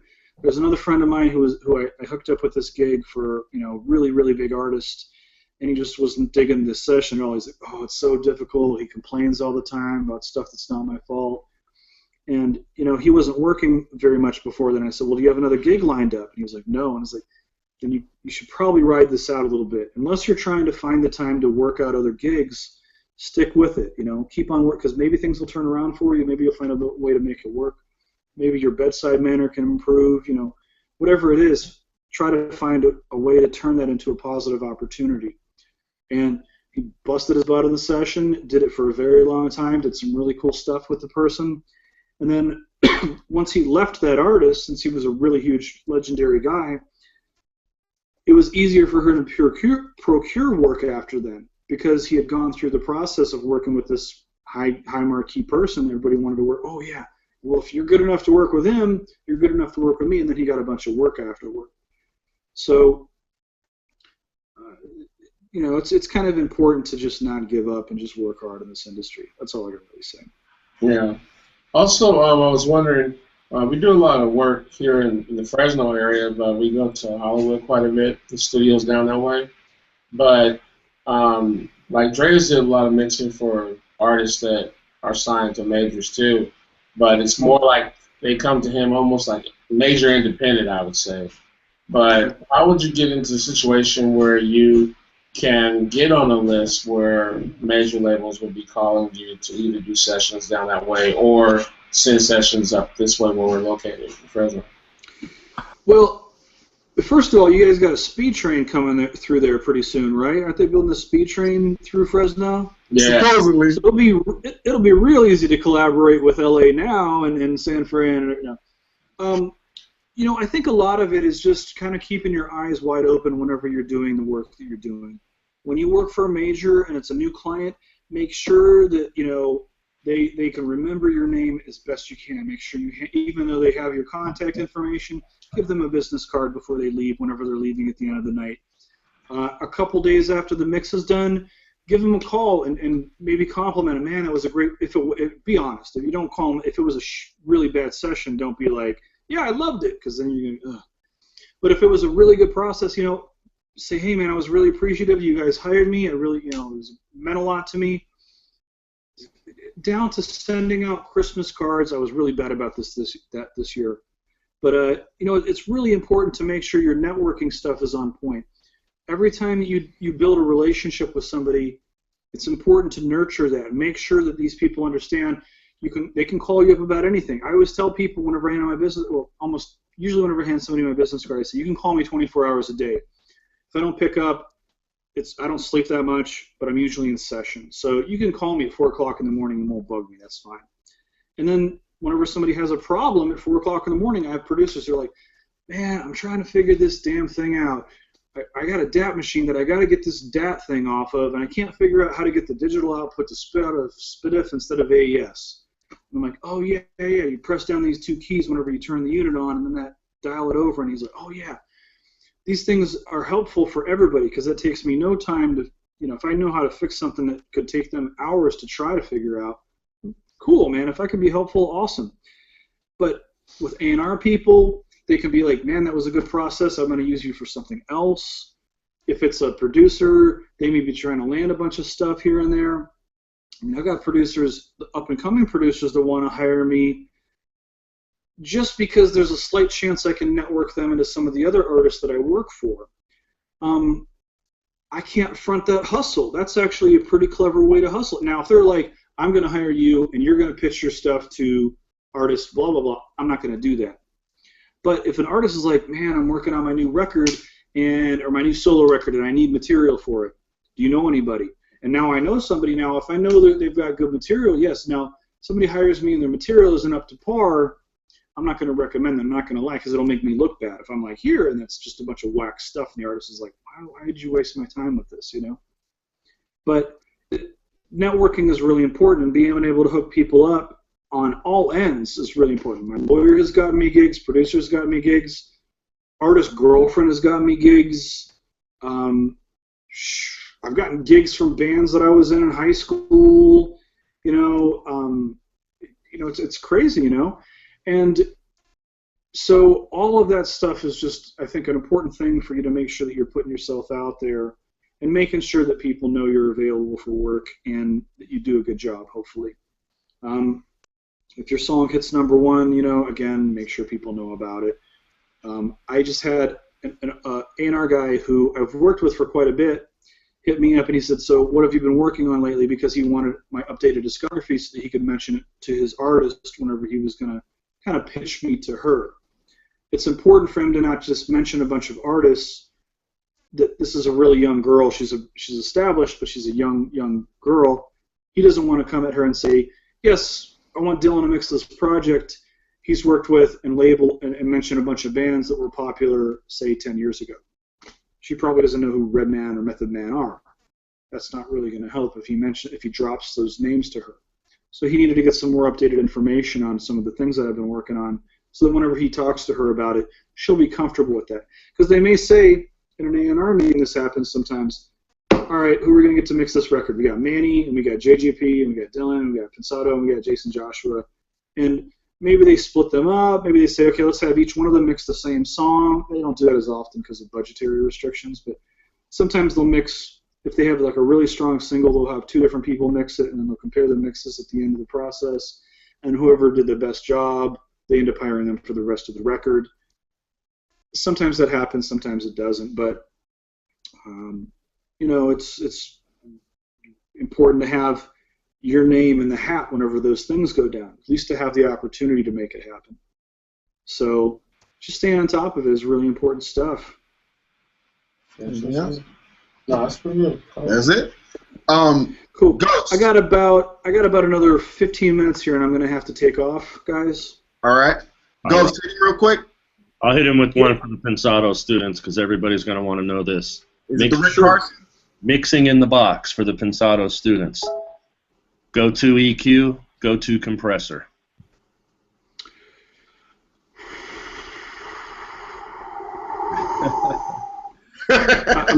Hey, all the Pensado. I was talking about this a little bit earlier, and I said I don't want to answer any of these questions with "it depends," because every question ever could be answered with, well, it just depends. I don't want to answer with "it depends" unless I say it depends, for example, in this situation. Then I can explain it, because part of this stuff is that I almost don't want to give complete answers, because part of this stuff is for everybody to figure out their own journey. That's the fun stuff. What's the difference between pre-delay and early reflections? It's way better to figure that stuff out for yourself so you have an understanding of where that can be applied to your sound than it is for me to say, well, you know, on the Bricasti, whenever you bring it to the left, it sounds more like a pillow hitting. If you bring it to the right, it sounds more like a, you know, the actual sound. Yeah. So go to EQ lately. I'm going to say the Air EQ. I've been using the hell out of some Air EQ on everything successfully. Compression, that's a little bit more tough, because I do use a bunch of different compressors for a bunch of different things. I will say limiter is a little bit easier. The Massey limiter, even though it's like a mastering limiter, I use that thing on background vocals. I will use it on guitar. I've used it on drums. The different settings between loud and vibrant, like the vibrant stuff sounds really good on drums to me. The loud sounds really good on like heavy distorted guitar, especially like the heavy sustained whole note dual rectifier kind of electric guitar. It works really well in those situations. But I'm usually kind of more specific with different things. I hate to answer the compression one, because I really jump around quite a bit. On my drums, I'm usually using the Transient Designer stuff more. On my hi-hat, for a long time I've been using the Chrysler Algae LA2A plugin. Quite a bit on hi-hat, which sounds like a weird thing, but it works really well. Anything that I need to bring, if I want to use compression to tame a sound, but I don't want the sound to shrink in size, which compression can sometimes do, I almost think of it like an audio like security guard sometimes, or an audio bouncer. If I don't want that to happen, a lot of times I'll use the Chrysler Algae LA3A, which does a great job of bringing sound forward. That one I use for certain elements like that. What else? I use a lot of the UAD stuff for, you know, like the 1176s I like a lot in the UAD platform. The Neve 33609 I've been using a lot on my background vocals lately. Okay, and actually to answer your question, the new stuff from Slate, I don't know why this slipped my mind. I've been using the virtual rack a whole bunch from Stephen Slate's company, because there's so much different stuff in there, compression, all those different things. And I've been able to use those in a bunch of different areas without even having to think about it. So if I had to answer with one, I would say the Stephen Slate virtual rack. Why is that so beneficial to you? What's the advantage of the rack to you? there's just so much versatility in it, and it sounds really, really good. I've been able to really like, okay, looking for kind of an SSL style thing. I'm looking for a Neve style thing, or whatever I'm kind of going for. I can always seem to get it out of there. One of the things that I really like about the Air EQ is it has a strength knob, like a strength fader on the side. And sometimes I'll get clients who will say, all right, we love the EQ that you did on the vocal, but we want to like just meet me halfway. Just go like half the distance from where you went. And so without even having to think about it, I just dial that strength knob or the strength slider down, and it backs my EQ settings down. Because if somebody says that to me and I've used, say, an SSL, and I go, okay, well, most people just say, all right, if my amplitude is at +6, then I should just turn it down to +3. But if you're using an SSL that has like a constant Q, that's going to change. Your bell curve will change depending on how much amplitude you have going into it. So by doing that, you may be changing something you don't want to change, or if you're using a constant Q, if you're using one that doesn't change, and you turn it down, maybe you did want the bell curve to shrink in size in a way that it's not doing now. And so the thing that I really like about the Air EQ is turning down the strength makes it really easy for my recalling. Plus, I mean, it's just such a freaking versatile thing. A lot of the presets in there are really fantastic starting points as well. There's one preset, I think it's called like vocal correction or something like that, and it tells you like at the top like D boxer, D this, D that, and it has all these frequencies dialed in kind of for you where you can kind of just turn the amplitude down. So if you have like this really harsh thing that's just vocals really fucking, you can load that up and just engage those bands and turn them down. It's a really quick way to work, in my opinion. I do wish it had like some 24 dB per octave filters. I'm a big fan of those. Like on my vocals, I don't want anything below 60 hertz at all. Nothing down there. That's just air conditioning and dump truck and oops, the singer kicked the mic stand stuff. I just don't want anything down there. It's not going to help me on my vocal at all. And unless maybe I'm doing voiceover work for like in a world where voice of God, you know, whatever, you know, if I was doing something like that, I might use it, but I don't want anything below 60 hertz on most of my vocals. So I usually just wipe all that down. So I do wish there was like a 24 dB per octave filter.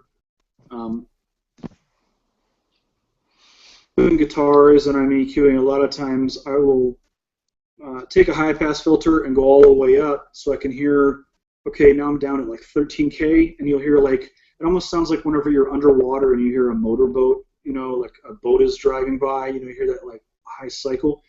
I don't like any of that stuff on guitar, so I usually just roll all that stuff off.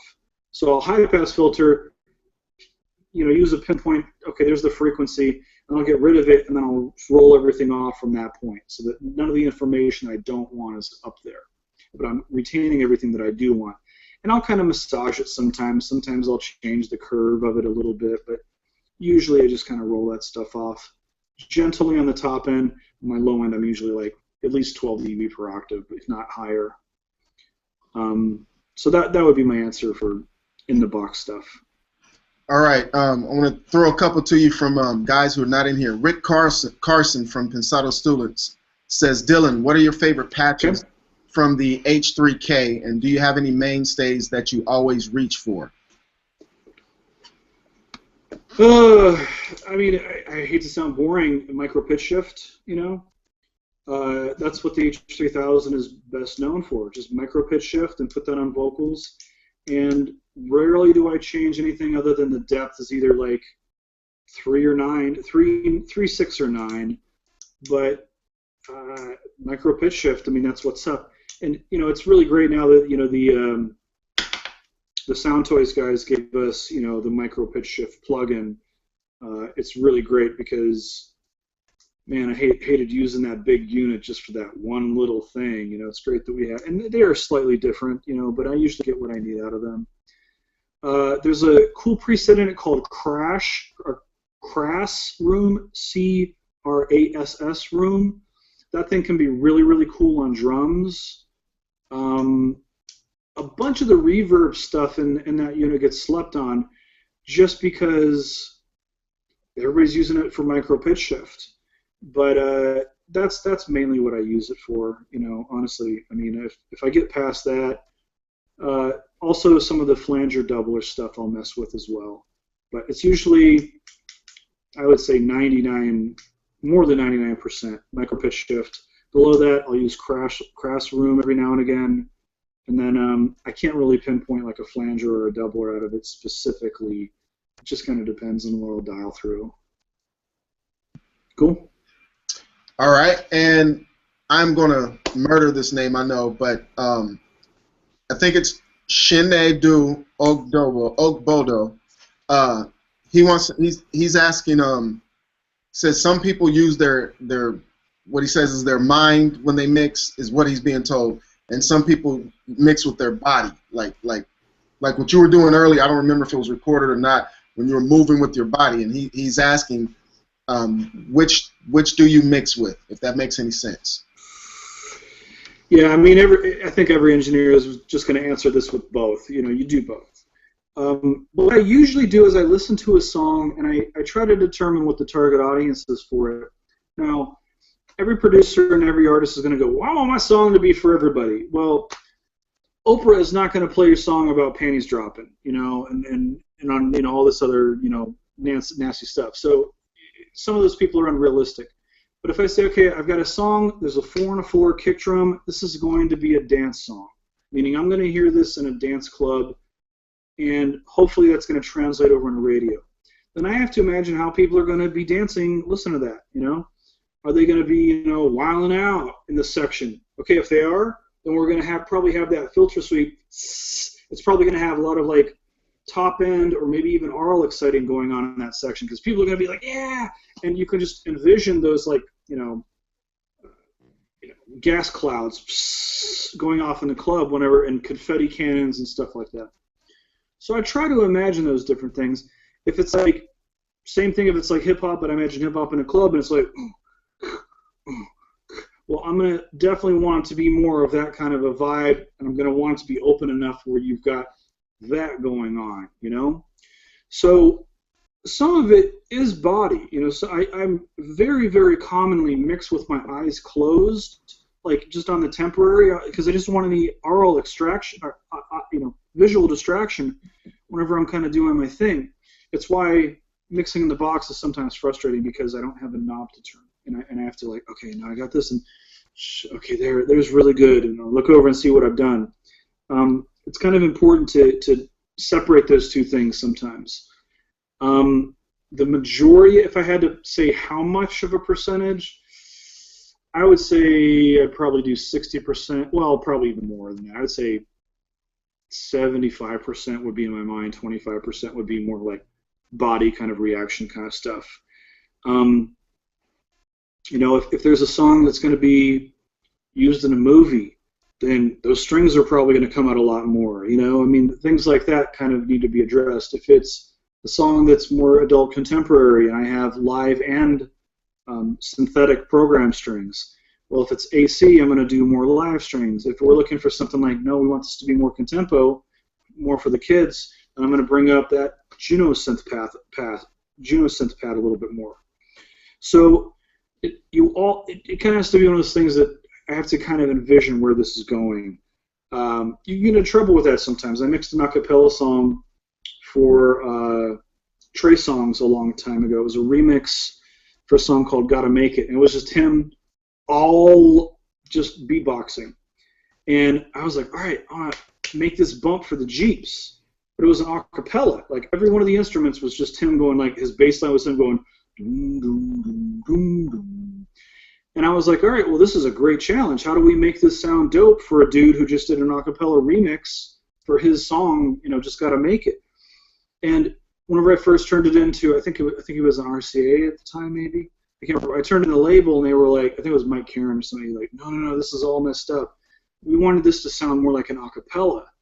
And so I had to figure out a way to, like, okay, how do I make this still have the low end that makes sense, but not make it sound like, okay, now that actually sounds like a kick drum. I'd gone too far to make it sound more like it was a kick drum, so I had to dial that stuff back because I had the wrong vision for what they were trying to do. I thought Jeeps, and they were like, no, we do want this to be a cappella. So you know what I mean whenever I say for the Jeeps, like in the parking lot, with the bass turned up high, with the you put a coin on your hood and it dances around. That's what I was kind of going after. And they didn't want that. So sometimes you miss the mark, but that's when we went back and recalled it and we knocked it out and it was fine after that. I think it turned out really good. JD wants to know. He says switching between music mixing and mixing for television broadcast. How does the workflow mindset change? He says I've recently gone into doing a lot more broadcast and TV series work, and well, he wants. I won't go ahead and read all of that, but that's what JD wants you to talk about. Well, it's a different set of. You have parameters that you have to go by in broadcast. I don't do as much of that, now. But you do have to say, okay, well, this has to be turned in at this level, at this reference level, and things like that. I find durometers just extremely valuable in those situations because it's almost like 3 meters in one. You have kind of like the VU and then the peak, and then you have almost an RMS in there that it's almost like in between. And it's a great way to be able to dial things in with not, meters are important in broadcast. It's important to kind of pay attention to it. Whereas in audio, it's not uncommon for me to be having some plugins in the red. I just let it go if it sounds okay. In broadcast, I'm way more conservative with that kind of stuff. It also depends on what he means for broadcast. If you're saying I'm mixing a song and that song is going to be given over to somebody else and they're going to have it in their NYPD TV show, then if that's the case, I don't care. If I'm just mixing a song that they want to add into whatever they're doing, I just mix it the same way I would mix it any other way. But if it is like, okay, if we're mixing a live show, the challenges are more like live sound mixing. If you're mixing something in post-production, it's just more like I still do my thing just under the parameters of, okay, this reference level has to be met in order for it to meet the broadcast standard. I hope that answers the question. Yeah, because he's saying that he has to either keep a live and simple vibe or use heavy post-production. He says, figuratively speaking, doing a live mix with a few compressors and basic EQ and delays versus recreating a whole studio record experience from the crowd and with all the digital plugins and all that. Oh, I see. Yeah. My clients typically, they really do want me to make it sound like the record because that's a representation. Like usually the people that are hiring me that are really managers because the managers are on tour with the artists and stuff. There was how do I word this? How do I safely get away with this? There's a really big artist, a really big act that I had worked for, and they played a really, really big television performance, one of the biggest of the year. And the live performance sounded very bad. And so they wanted to hire me to do the post version of it overnight. We were going to, the performance had already gone out, and I was like, oh my God, this is really bad. I mean, just technically bad. There were problems with it where, when the announcement came on, the microphone wasn't up, and the first vocalist starts singing, and that mic isn't up, and it was mixed in 5.1, but it was folded down incorrectly, so the vocals and the instruments were way off level-wise. So they hired me to mix this stuff, and I had rushed back to my studio to go ahead and get it done. They wanted it to sound as close to the record as possible because otherwise they were known as being like, the term that a lot of times they use is whenever somebody performs, like say without auto-tune, they say, yeah, they really got discovered, that they were like, complete, they didn't have any talent. It was like this whole thing of like they really, finally figured out the emperor, wasn't wearing clothes. That's a really, really bad stigma to have attached to your name as an artist. And so it's a bear. And so they wanted it to sound as much like the album as we could. So what I did is I had taken the original 2-track mix, imported that in, and then placed it, so I basically recreated the live thing. So now the instruments sounded like pre-mastered record that I had mixed. So those things sounded perfect. I added some audience mics, so now the audience is cheering along. That sounds great. The problem that I had was all of the vocalists, because there were several of them, were all recorded onto the same track. So if somebody's louder than somebody here, what do you do with that? So you end up getting into some really intense automation, and I mean, I was using like forensic audio techniques to try to get a good performance out of it. We finally got that done, and then one of the songs they performed was a cover, and the lead singer of the band that wrote it didn't approve it, and so we ended up never getting to release the good sounding version to the world, which is always a professional disappointment to me, because I thought, man, all that work and I got it sounding really, really good, and the bad version is out there on YouTube for everybody to see. So I was begging the management. I said, look, you guys are paying me for this work anyway. Let's leak it. And they were like, we can't because of the people involved. It's, you know, they can get in trouble. And that was a big disappointment. So I go for the studio vibe as much as I can with the live flavor on top of it. So instrument-wise, you know, I try to make sure that I'm getting the studio vibe that they have. Throwing delays and stuff like that and compression during tracking. I'm pretty conservative with the tracking so that I have enough room to do things in post-production if I need to. But if I was, you know, doing a broadcast mix, it should sound awesome live no matter what. So I would probably still apply all of the compression and effects, just maybe non-destructively do that. That's how I'd approach it. Okay, and Max has a question for you. Hey Max, how you doing, man? How's the studio coming together? Well, there it is. UPS lose anything lately? No, they actually got the stuff to the house last night. We had the big snowmageddon here. We've got about a half an inch of ice. My brother's birthday gift is being delayed due to inclement weather. Bonus. Stuff. Explain the tie, man. Where is it? Where's your tie? Yeah, you know, I can chill out sometimes. I thought I'd rock my Village hoodie today because I haven't had a Village recorder in a long time. But yeah, just cashing it up today. I know you've got a specific reason why you wear a tie. I was wondering if maybe you could talk about that a little bit. Yeah, you know the thing about I'm not, you know, I don't really have a dress code per se, but I mean a lot of my clients have. There's a certain. I was talking a little bit earlier about learning soft skills, and that's part of it. You know, showing up dressed semi, you know, appropriate is good. Now, if you're wearing a tie, if you're dressed up a little bit nicer, if you know, your clients are going to perceive you in a certain way. Now, my vibe is typically I wear jeans. I'm almost always wearing a hoodie because of the functionality of it. We're in these recording studios where the temperature fluctuates greatly. SSLs put out a lot of heat, and so I want to be able to have a hoodie that I can take off or I can put on. This is why in the summertime you see me with hoodies, because a lot of times I go in these control rooms and it's freezing because it's cheaper for them to blow the AC really cold and keep their gear from overheating than to have it hot and then have stuff start blowing up, you know, especially on these like $1 million consoles they paid for.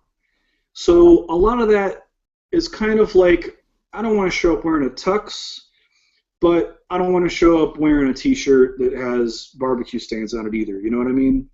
So that's just kind of the vibe that works for me.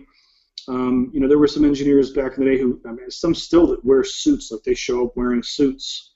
JJP has a very acute fashion sense. You know, he's very unique in the way he dresses, you know. I don't think I could pull off any of that stuff. But, you know, I think it kind of helps, especially because when you're working with these artists, if I'm dressed like this and I have a tie underneath my hoodie, it kind of lets it's a little bit like the fashion mullet, where, you know, it's party in the front, or business in the front and party in the back, where the client, meaning the rapper, the artist, the producer, is comfortable around you, but if the A&R or if Jimmy Iovine walks through the door, they're not, oh, this guy's just a slacker as well. It's just part of the way that people perceive you. You know, I don't, there's certain things I just don't do in the studio. I don't wear political shirts for the most part. I just don't like talking certain things in the studio. Nothing good can come from most of them, like, you know, politics, certain things like that. even if you agree with the person, it's not something I think is a good thing. I try to avoid that stuff for the most part because I think we should be focused more on art. Now, if somebody has a political message, which is often the case in rap, as it should be, then if we need to talk about stuff that is important for the song or the material we're working on, then yeah, we can do that. But I'm not going to have a debate with somebody about blue state versus red state versus whatever state. I'm not going to get into any of that with anybody because it's just a waste of everybody's time, especially these days. So, that was Public Enemy changed my life, and they were more of a political movement than a rap group, as far as I'm concerned. So, you have to skate it. You have to find a good balance. But that's kind of my general explanation for why I typically wear a tie whenever I go to the studio. Cool. You say Public Enemy. I was just explaining to some kids last night about key words, trigger words, and how they affect people. Like, words are power, man. Yeah, when Chuck would say "power to the people," I was explaining that the elders had Huey P. Newton and Bobby Seale in their head and what they went through, but the youth had a whole different feeling and vision. But we were just breaking that stuff down. It's funny that you said Public Enemy because that was one of the groups that I used last night in this long lecture to some kids in here who were trying to learn about using wordsmiths. Well, they just, the Public Enemy was, and I grew up in Lakeland, Florida. It was kind of a hick town, in my opinion, and so Public Enemy was a bit of a eye opener. I had no idea these, you think that, how do I say this, I hadn't seen the whole world, and you become a teenager and you start kind of breaking out and realizing, man, there's some injustice out here. And as far as I'm concerned, songs against injustice are never going out of style. They're never going to, Bob Marley songs about fighting injustice are never, ever, ever going to be old or played out. They're always going to be classic songs. And amen to that. I'd like to hear more of it. We could use more of it. Like I said, words are freaking power, and if we can do these, if we can change the world in a better way, instead of rapping about stupid stuff, man, we should be doing that. I think it would be a good thing for the world. There was a we long need more time ago, KRS Ones, yeah. Yeah, there was this one group that I was working for, and we mixed a song, and I was just kind of messing around online, and some kid was like, yeah, I was going to commit suicide. She was prepared to kill herself, and said, I had it all worked out what I was going to do, razor blades and this and this and this, and the song that I worked on had come on the radio, and she said, it didn't really make me feel better, but it made me feel like I wasn't alone. And so I went out, instead of killing myself, I talked to my parents and I said, I'm feeling really depressed. I can't shake it. I thought it was like a temporary thing, and it's just been ongoing. And they had no idea. So they took her to her doctor. She got prescribed some medication. She said, it's a lot better now. I still have my bad days, but that song saved my life. Now, if you can do that for one person, if a song can do that for one freaking person, man, shouldn't we be doing that? It's awesome that song had that power to help somebody out in their time of need. I think about 9/11, man. All I wanted to do was listen to music after that happened. When bad things happen, I always turn to music for comfort. I have a hangover playlist whenever I wake up and I'm like, I have a headache. I'm like, oh my God, Louis Armstrong now. And it gets my day started, So I just think in some areas I wish people would take music more serious, The thing that I loved about Public Enemy is as serious as they were, they always had the comedic element of Flava Flav with them. So it wasn't like we're so serious and, the force, these military marches on stage and stuff like that. It was hardcore. Don't get me wrong. Don't get it twisted. They had Flava Flav there to kind of balance it out with a little bit of comic relief. That was awesome, man. It was really brilliant the way they pulled that off. I'd like to see them play with a live band, but no disrespect to the Hit Squad, because they've done some just amazing stuff. But PE, it was a different thing, man. Public Enemy was a movement more than just a rap group. And yes, sir. There's not many groups I can say that about, You have a couple here and there. but I mean, they were like had the political power of like a Woody Guthrie, or somebody like that. They really had that kind of a Pete Seeger or something. Public Enemy is vital. I keep telling more them. vital in many ways because they were talking about something that nobody was talking about.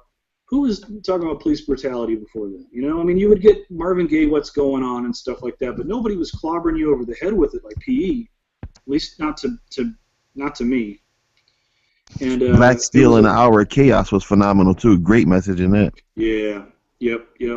But there was, with Public Enemy, for me, it was just like, I understand why hate rock is a thing that white supremacists want to use, because you can print out a flyer without your stupid crap on it and hand it to somebody, they're going to idiot.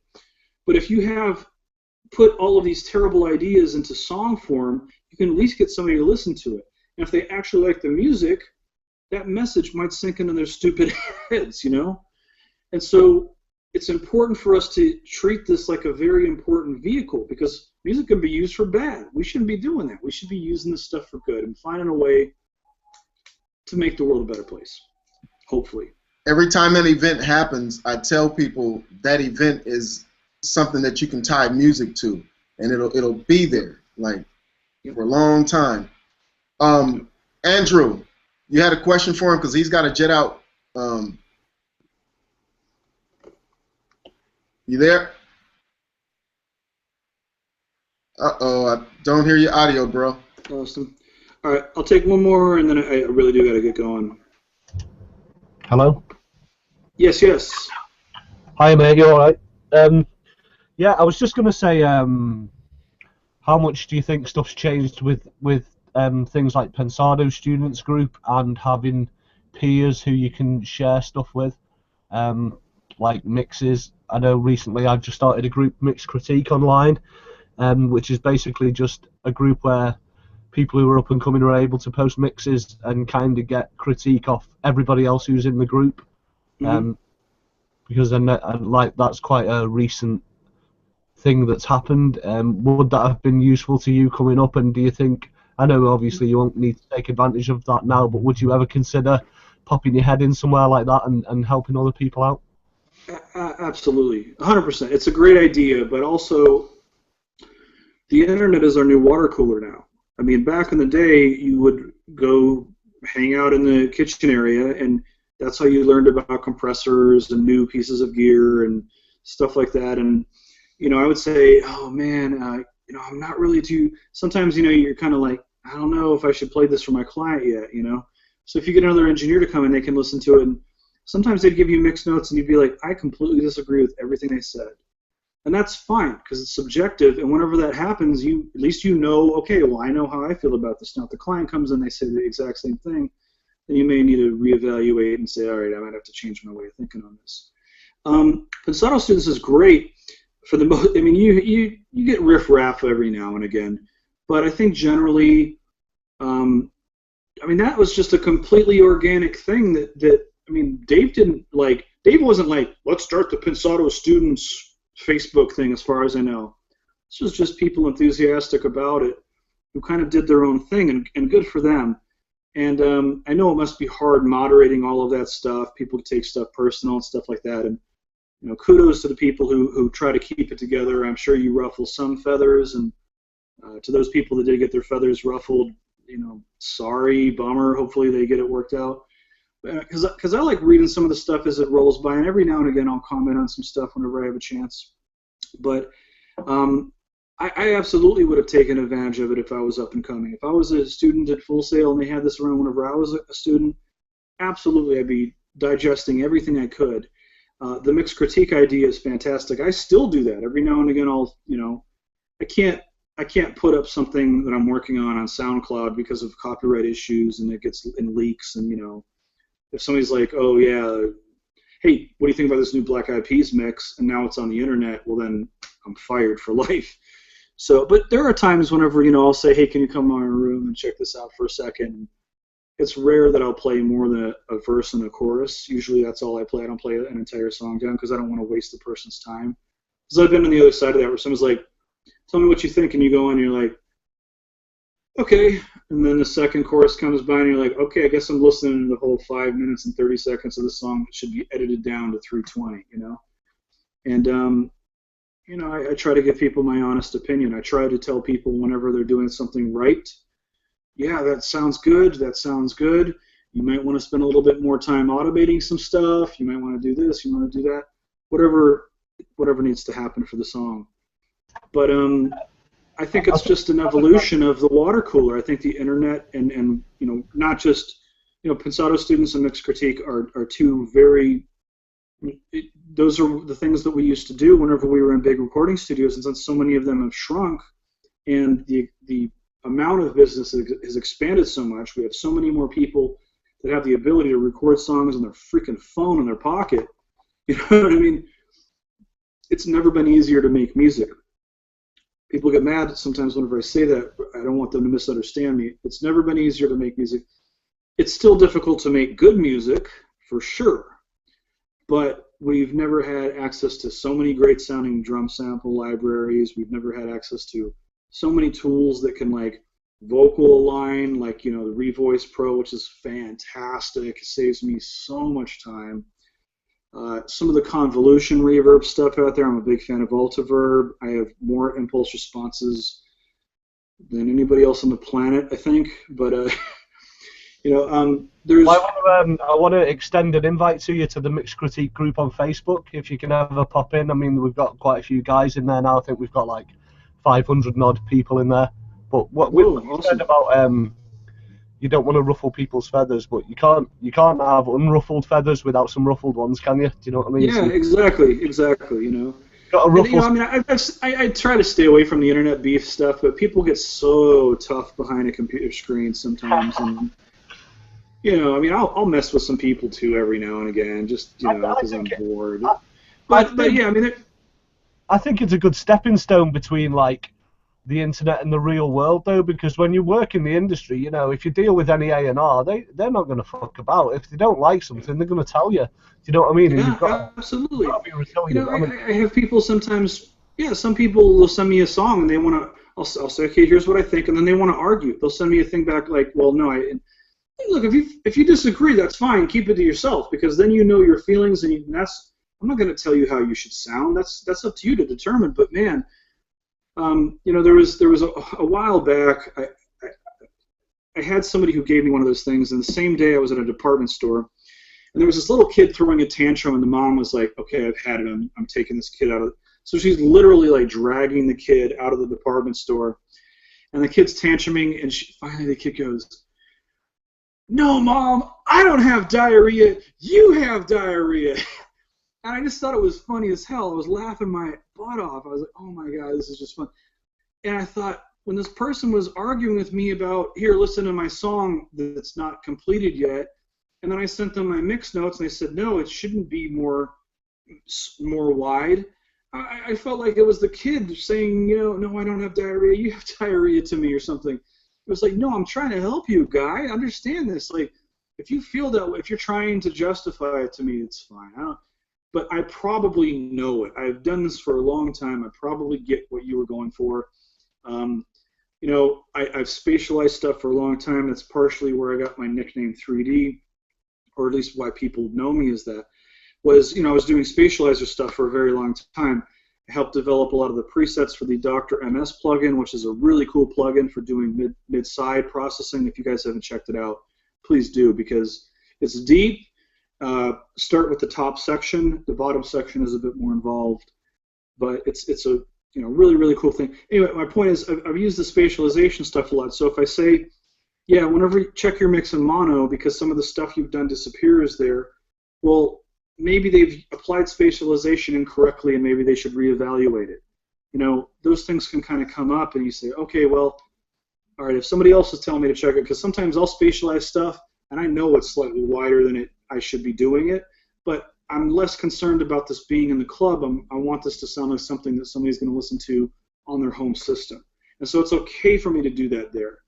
So, you know, it can get kind of tricky sometimes, but the mixed critique thing, I think, would have been an invaluable resource for me growing up, where I'd be like, man, now I can get some input from random people. And like you said, man, if they can argue with me all they want, or but not just you had mentioned, well, the A&R isn't going to mess around. Well, that's true, but imagine the listener.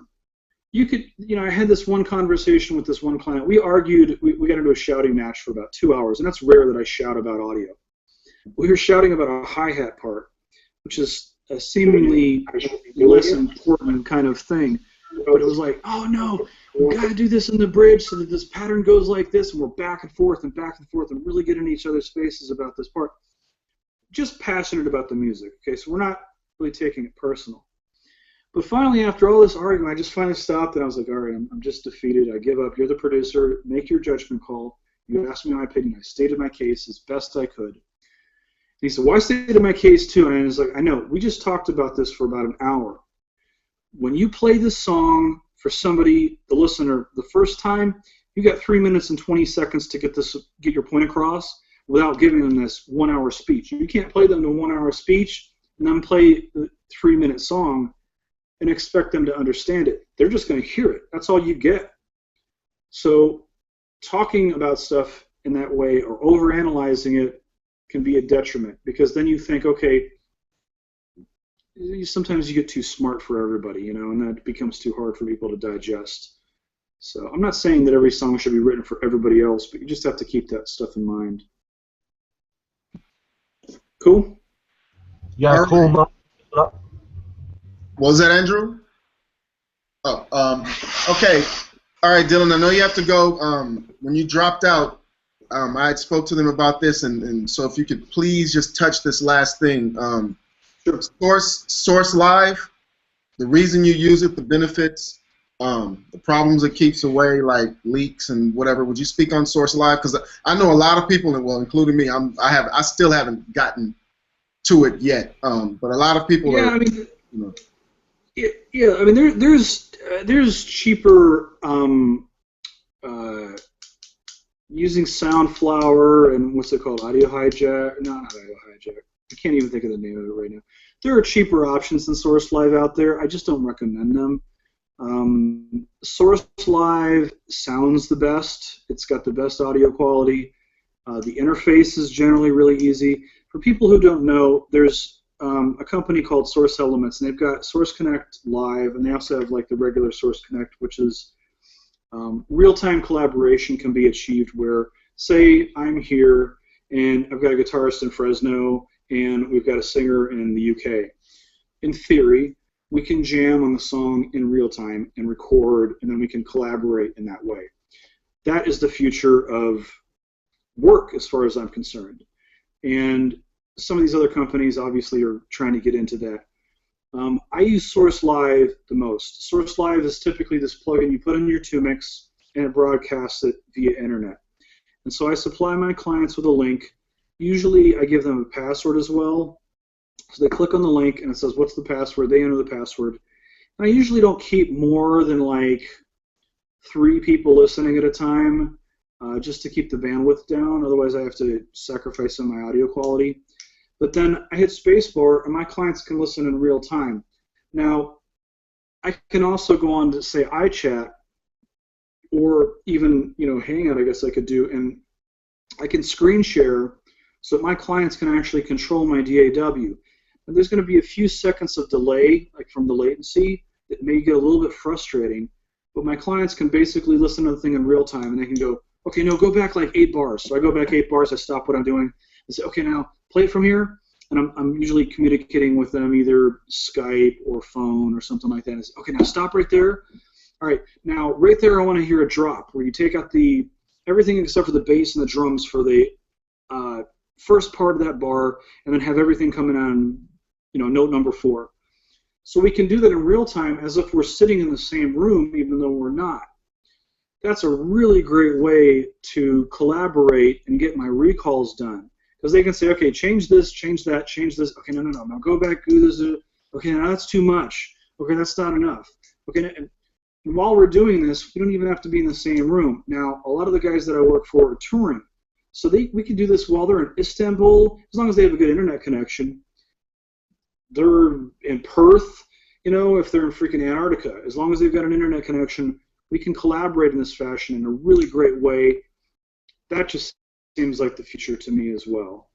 And they keep on getting better and better with it. The new version of it works best through Chrome. You can use Firefox and other stuff, but Chrome is the most secure and the highest fidelity that you can get through it. But it's been a really, really great way, especially for my international clients, for us to collaborate. The only difference is, I may have to wake up at 4 o'clock in the morning to start mixing or something, if they're like on the other side of the globe. But I'm a big fan. I highly recommend you guys check it out if you get a chance. And if you don't, if you just can't afford it, there are, the cheaper versions out there. I keep forgetting the name of it, but it's like you have to, at the time you had to use Soundflower and another one to broadcast audio, but that's really cool stuff because you can also play that kind of like Mix Critique. You could hit up somebody online and say, hey, can you listen to this for a little bit? Instead of having to upload the entire thing, you can collaborate in real time. So sometimes, people say, hey, man, there's something weird in the drums, but I don't know what it is. So can you solo drums? So I solo them, and they'll go, yeah, maybe a little bit more like mid-range on the snare drum. Maybe give it some API mid-range knock. Okay, yeah, I'll try that out. So it's just a great way to kind of like collaborate, especially because we're all getting our own little bubbles going. I'll still work at Record Plant, but I have my own studio, and I'm working on my second, space to work in right now. And once that happens, it's further isolation from, the rest of the audio engineering world. The only way I have to connect to those is using things digitally, like Facebook and I guess Audio Critique, and just hitting people up. Max over at Dark Pine Studios, we've collaborated a couple of times using Source Live. Here, check this out. He's given me some really good, information, and likewise. So I think it's really cool stuff to be able to use. It's a great tool to have whenever I've got clients that I need to stream mixes for. The only thing I would warn people about is just make sure you test your internet connection and try to. I always have usually like a friend that I can stream audio to, where I will stream it to them first, so they can say yes. He actually lives in London. I'll say, here, test this out, and go, yeah, it's working over here. So if somebody's like, well, I'm in Miami and I'm streaming it there, I can say, well, I'm still in the country, so this should be working. So it's just a great way to be able to collaborate. Thank you, bro. All right, Cool. Is there anything you want to say to us, ask us before you head out? No, I'm just going to say, if you go to my website, www.papervustudios.com, that's PAPERVUSTUDIOS.com. There's a contact section. If you do have any follow-up questions, feel free to reach me through there. You can probably also find me on Facebook. If you send me a friend request, I may ignore you, but if you send me a message, I'll probably, add you as a Facebook friend. I just have too much stuff on my feed right now, so. Cool beans? At least you were honest about ignoring. I don't know how anybody gets added on Facebook past 2013. It's just too many people. Unless I share the same last name with you, you're probably not getting added. There's too many fake people out there. There's too many computer people. So. Yep. Cool. All right. Well, thanks so much for having me. I appreciate it, man. Bruh, I appreciate you taking the time. Neil Hester had to leave. He told me to make sure that I said thank you, and we're all appreciative. Like the guys will let you know we're all appreciative, bruh. Cool. Thanks so much for having me, guys. Thanks again, Dylan. All right. Thanks. Thanks, everyone. Bye now. All right, Dylan. Take care, bro. I'm about to add. Thanks, Dylan. What's that? And Morris, you never got a question in, bruh. Hey man, I was listening, man. I'm kind of working. I've been working in the background, man. I'm trying to finish my room, so I'm kind of multitasking. What do you mean finish your room? Well, I've been. Hold on, let me see if you can see this. Sapphire. I'm working on my Sapphire. room. So I've been doing my corner before I put my my traps up. So kind of working on that. Got my emblem done and everything. So just kind of been working on that, man, and trying to get that going. So Looking good. so I got my panels. I think I was talking to you about this before, and I had a flood down here, man. So give me a second. I'll cut this light on. Yeah, I remember you telling me about the flood. So these are my panels and everything I got built. And so the blue ones will be like, they're like the corner traps or whatever. And so they're like floor to ceiling. And I just kind of wanted to do some other stuff before I put them up. So just kind of trying to get it all happening, man, you know, so I can get my room tuned and tuned right. You know, they say it's more of an investment to tune your room than buying a whole bunch of new gear. So I'm gonna, you know, do that. So, I went online. I said, let me go ahead and search for this brother, and saw you on there with Bootsy Collins. I know you were his MD. Yeah, I did that in Keys I did that from about '99 to 2011.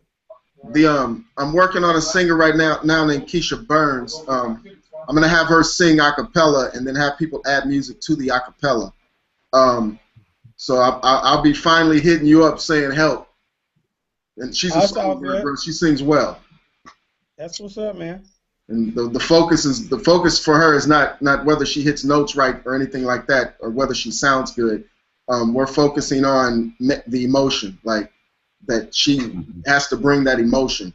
But she's a songbird. She can sing, but you know. Cool. So man, I think when people get that whole thing, that whole deal right there down, man, it makes a big difference, man, because like people spend so much energy, man, on trying to do a whole bunch of stuff instead of just, you know, like I was talking to a guy today about a record. This is old gospel artist that was out. A guy I grew up on. He's working on a new record with him, and I'm doing some music for this single. And he was asking me about different parts, and I told him, I said, well, man, I have to listen to it because I have to do what the song is telling me it needs, if that makes any sense. Mm-hmm. Like, you know, because like a lot of times people you go to this, okay, I want to just make a song this way and I want to do this to it. But, man, I think the song tells you, like, what you're supposed to play on. And so the same thing with vocalists, man. Vocalists, like, when you got a track and you're doing it to music, right? First, like, and then you just kind of remove the music. So this one track is just her a cappella. I'm going to have her sing it about 5 different ways. What she would naturally do, a country way, like she's going to sing the song country, jazz, different ways, just by pure feel. It's see how everybody takes it. Yeah, but when I listen back, me, I don't hear pitch like everybody. I'm not good at hearing pitch. But what I'm going for is I need this thing to move me. When the lyrics of the song are very potent, and so she has to deliver those lyrics with an emotion that affects me. And then some stuff will be done with orchestration going on already, and then some will be like kick snare, and we'll make the vocals do music, and then send it off to guys like you and have you guys add on or give us feedback, like say, hey, recut the vocals with this synth so that she has some melody reference or whatever. Hey, man, I think that's really cool because a lot of times you'll really see how people come up with all these different ideas off of the same vocal. Like everybody will like hear something, but my thing is, I hope every time I get in a situation like that, I hope I can nail it.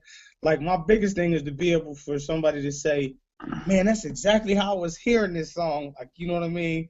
Like I was hearing it just like that. I was hearing, this kind of thing. So, and that lets me know I'm paying attention, and not making it about me so much, man, because I want people to know the artist and, of course, know my sound, but I don't want my sound defined strictly by my sound. I want it be defined by me being able to take whoever stuff it is and they shine, but I have a certain approach. You know what I mean? I add a sauce to it, but I don't want to, be one of those producers that every artist that I work with sounds like me, what I would do in every, you know what I'm saying, in every decision.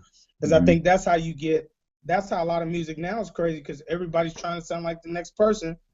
And so everybody's trying to use the same sound set, same, you know, same structure of the song, man, instead of just, you know, be you, but let the song be what it is. Do what it needs. Don't overplay the track. Just, you know, let it kind of be what it's going to be, man. But I look forward to it. I like doing that, though, with people a cappella, because, you know, you can kind of follow it.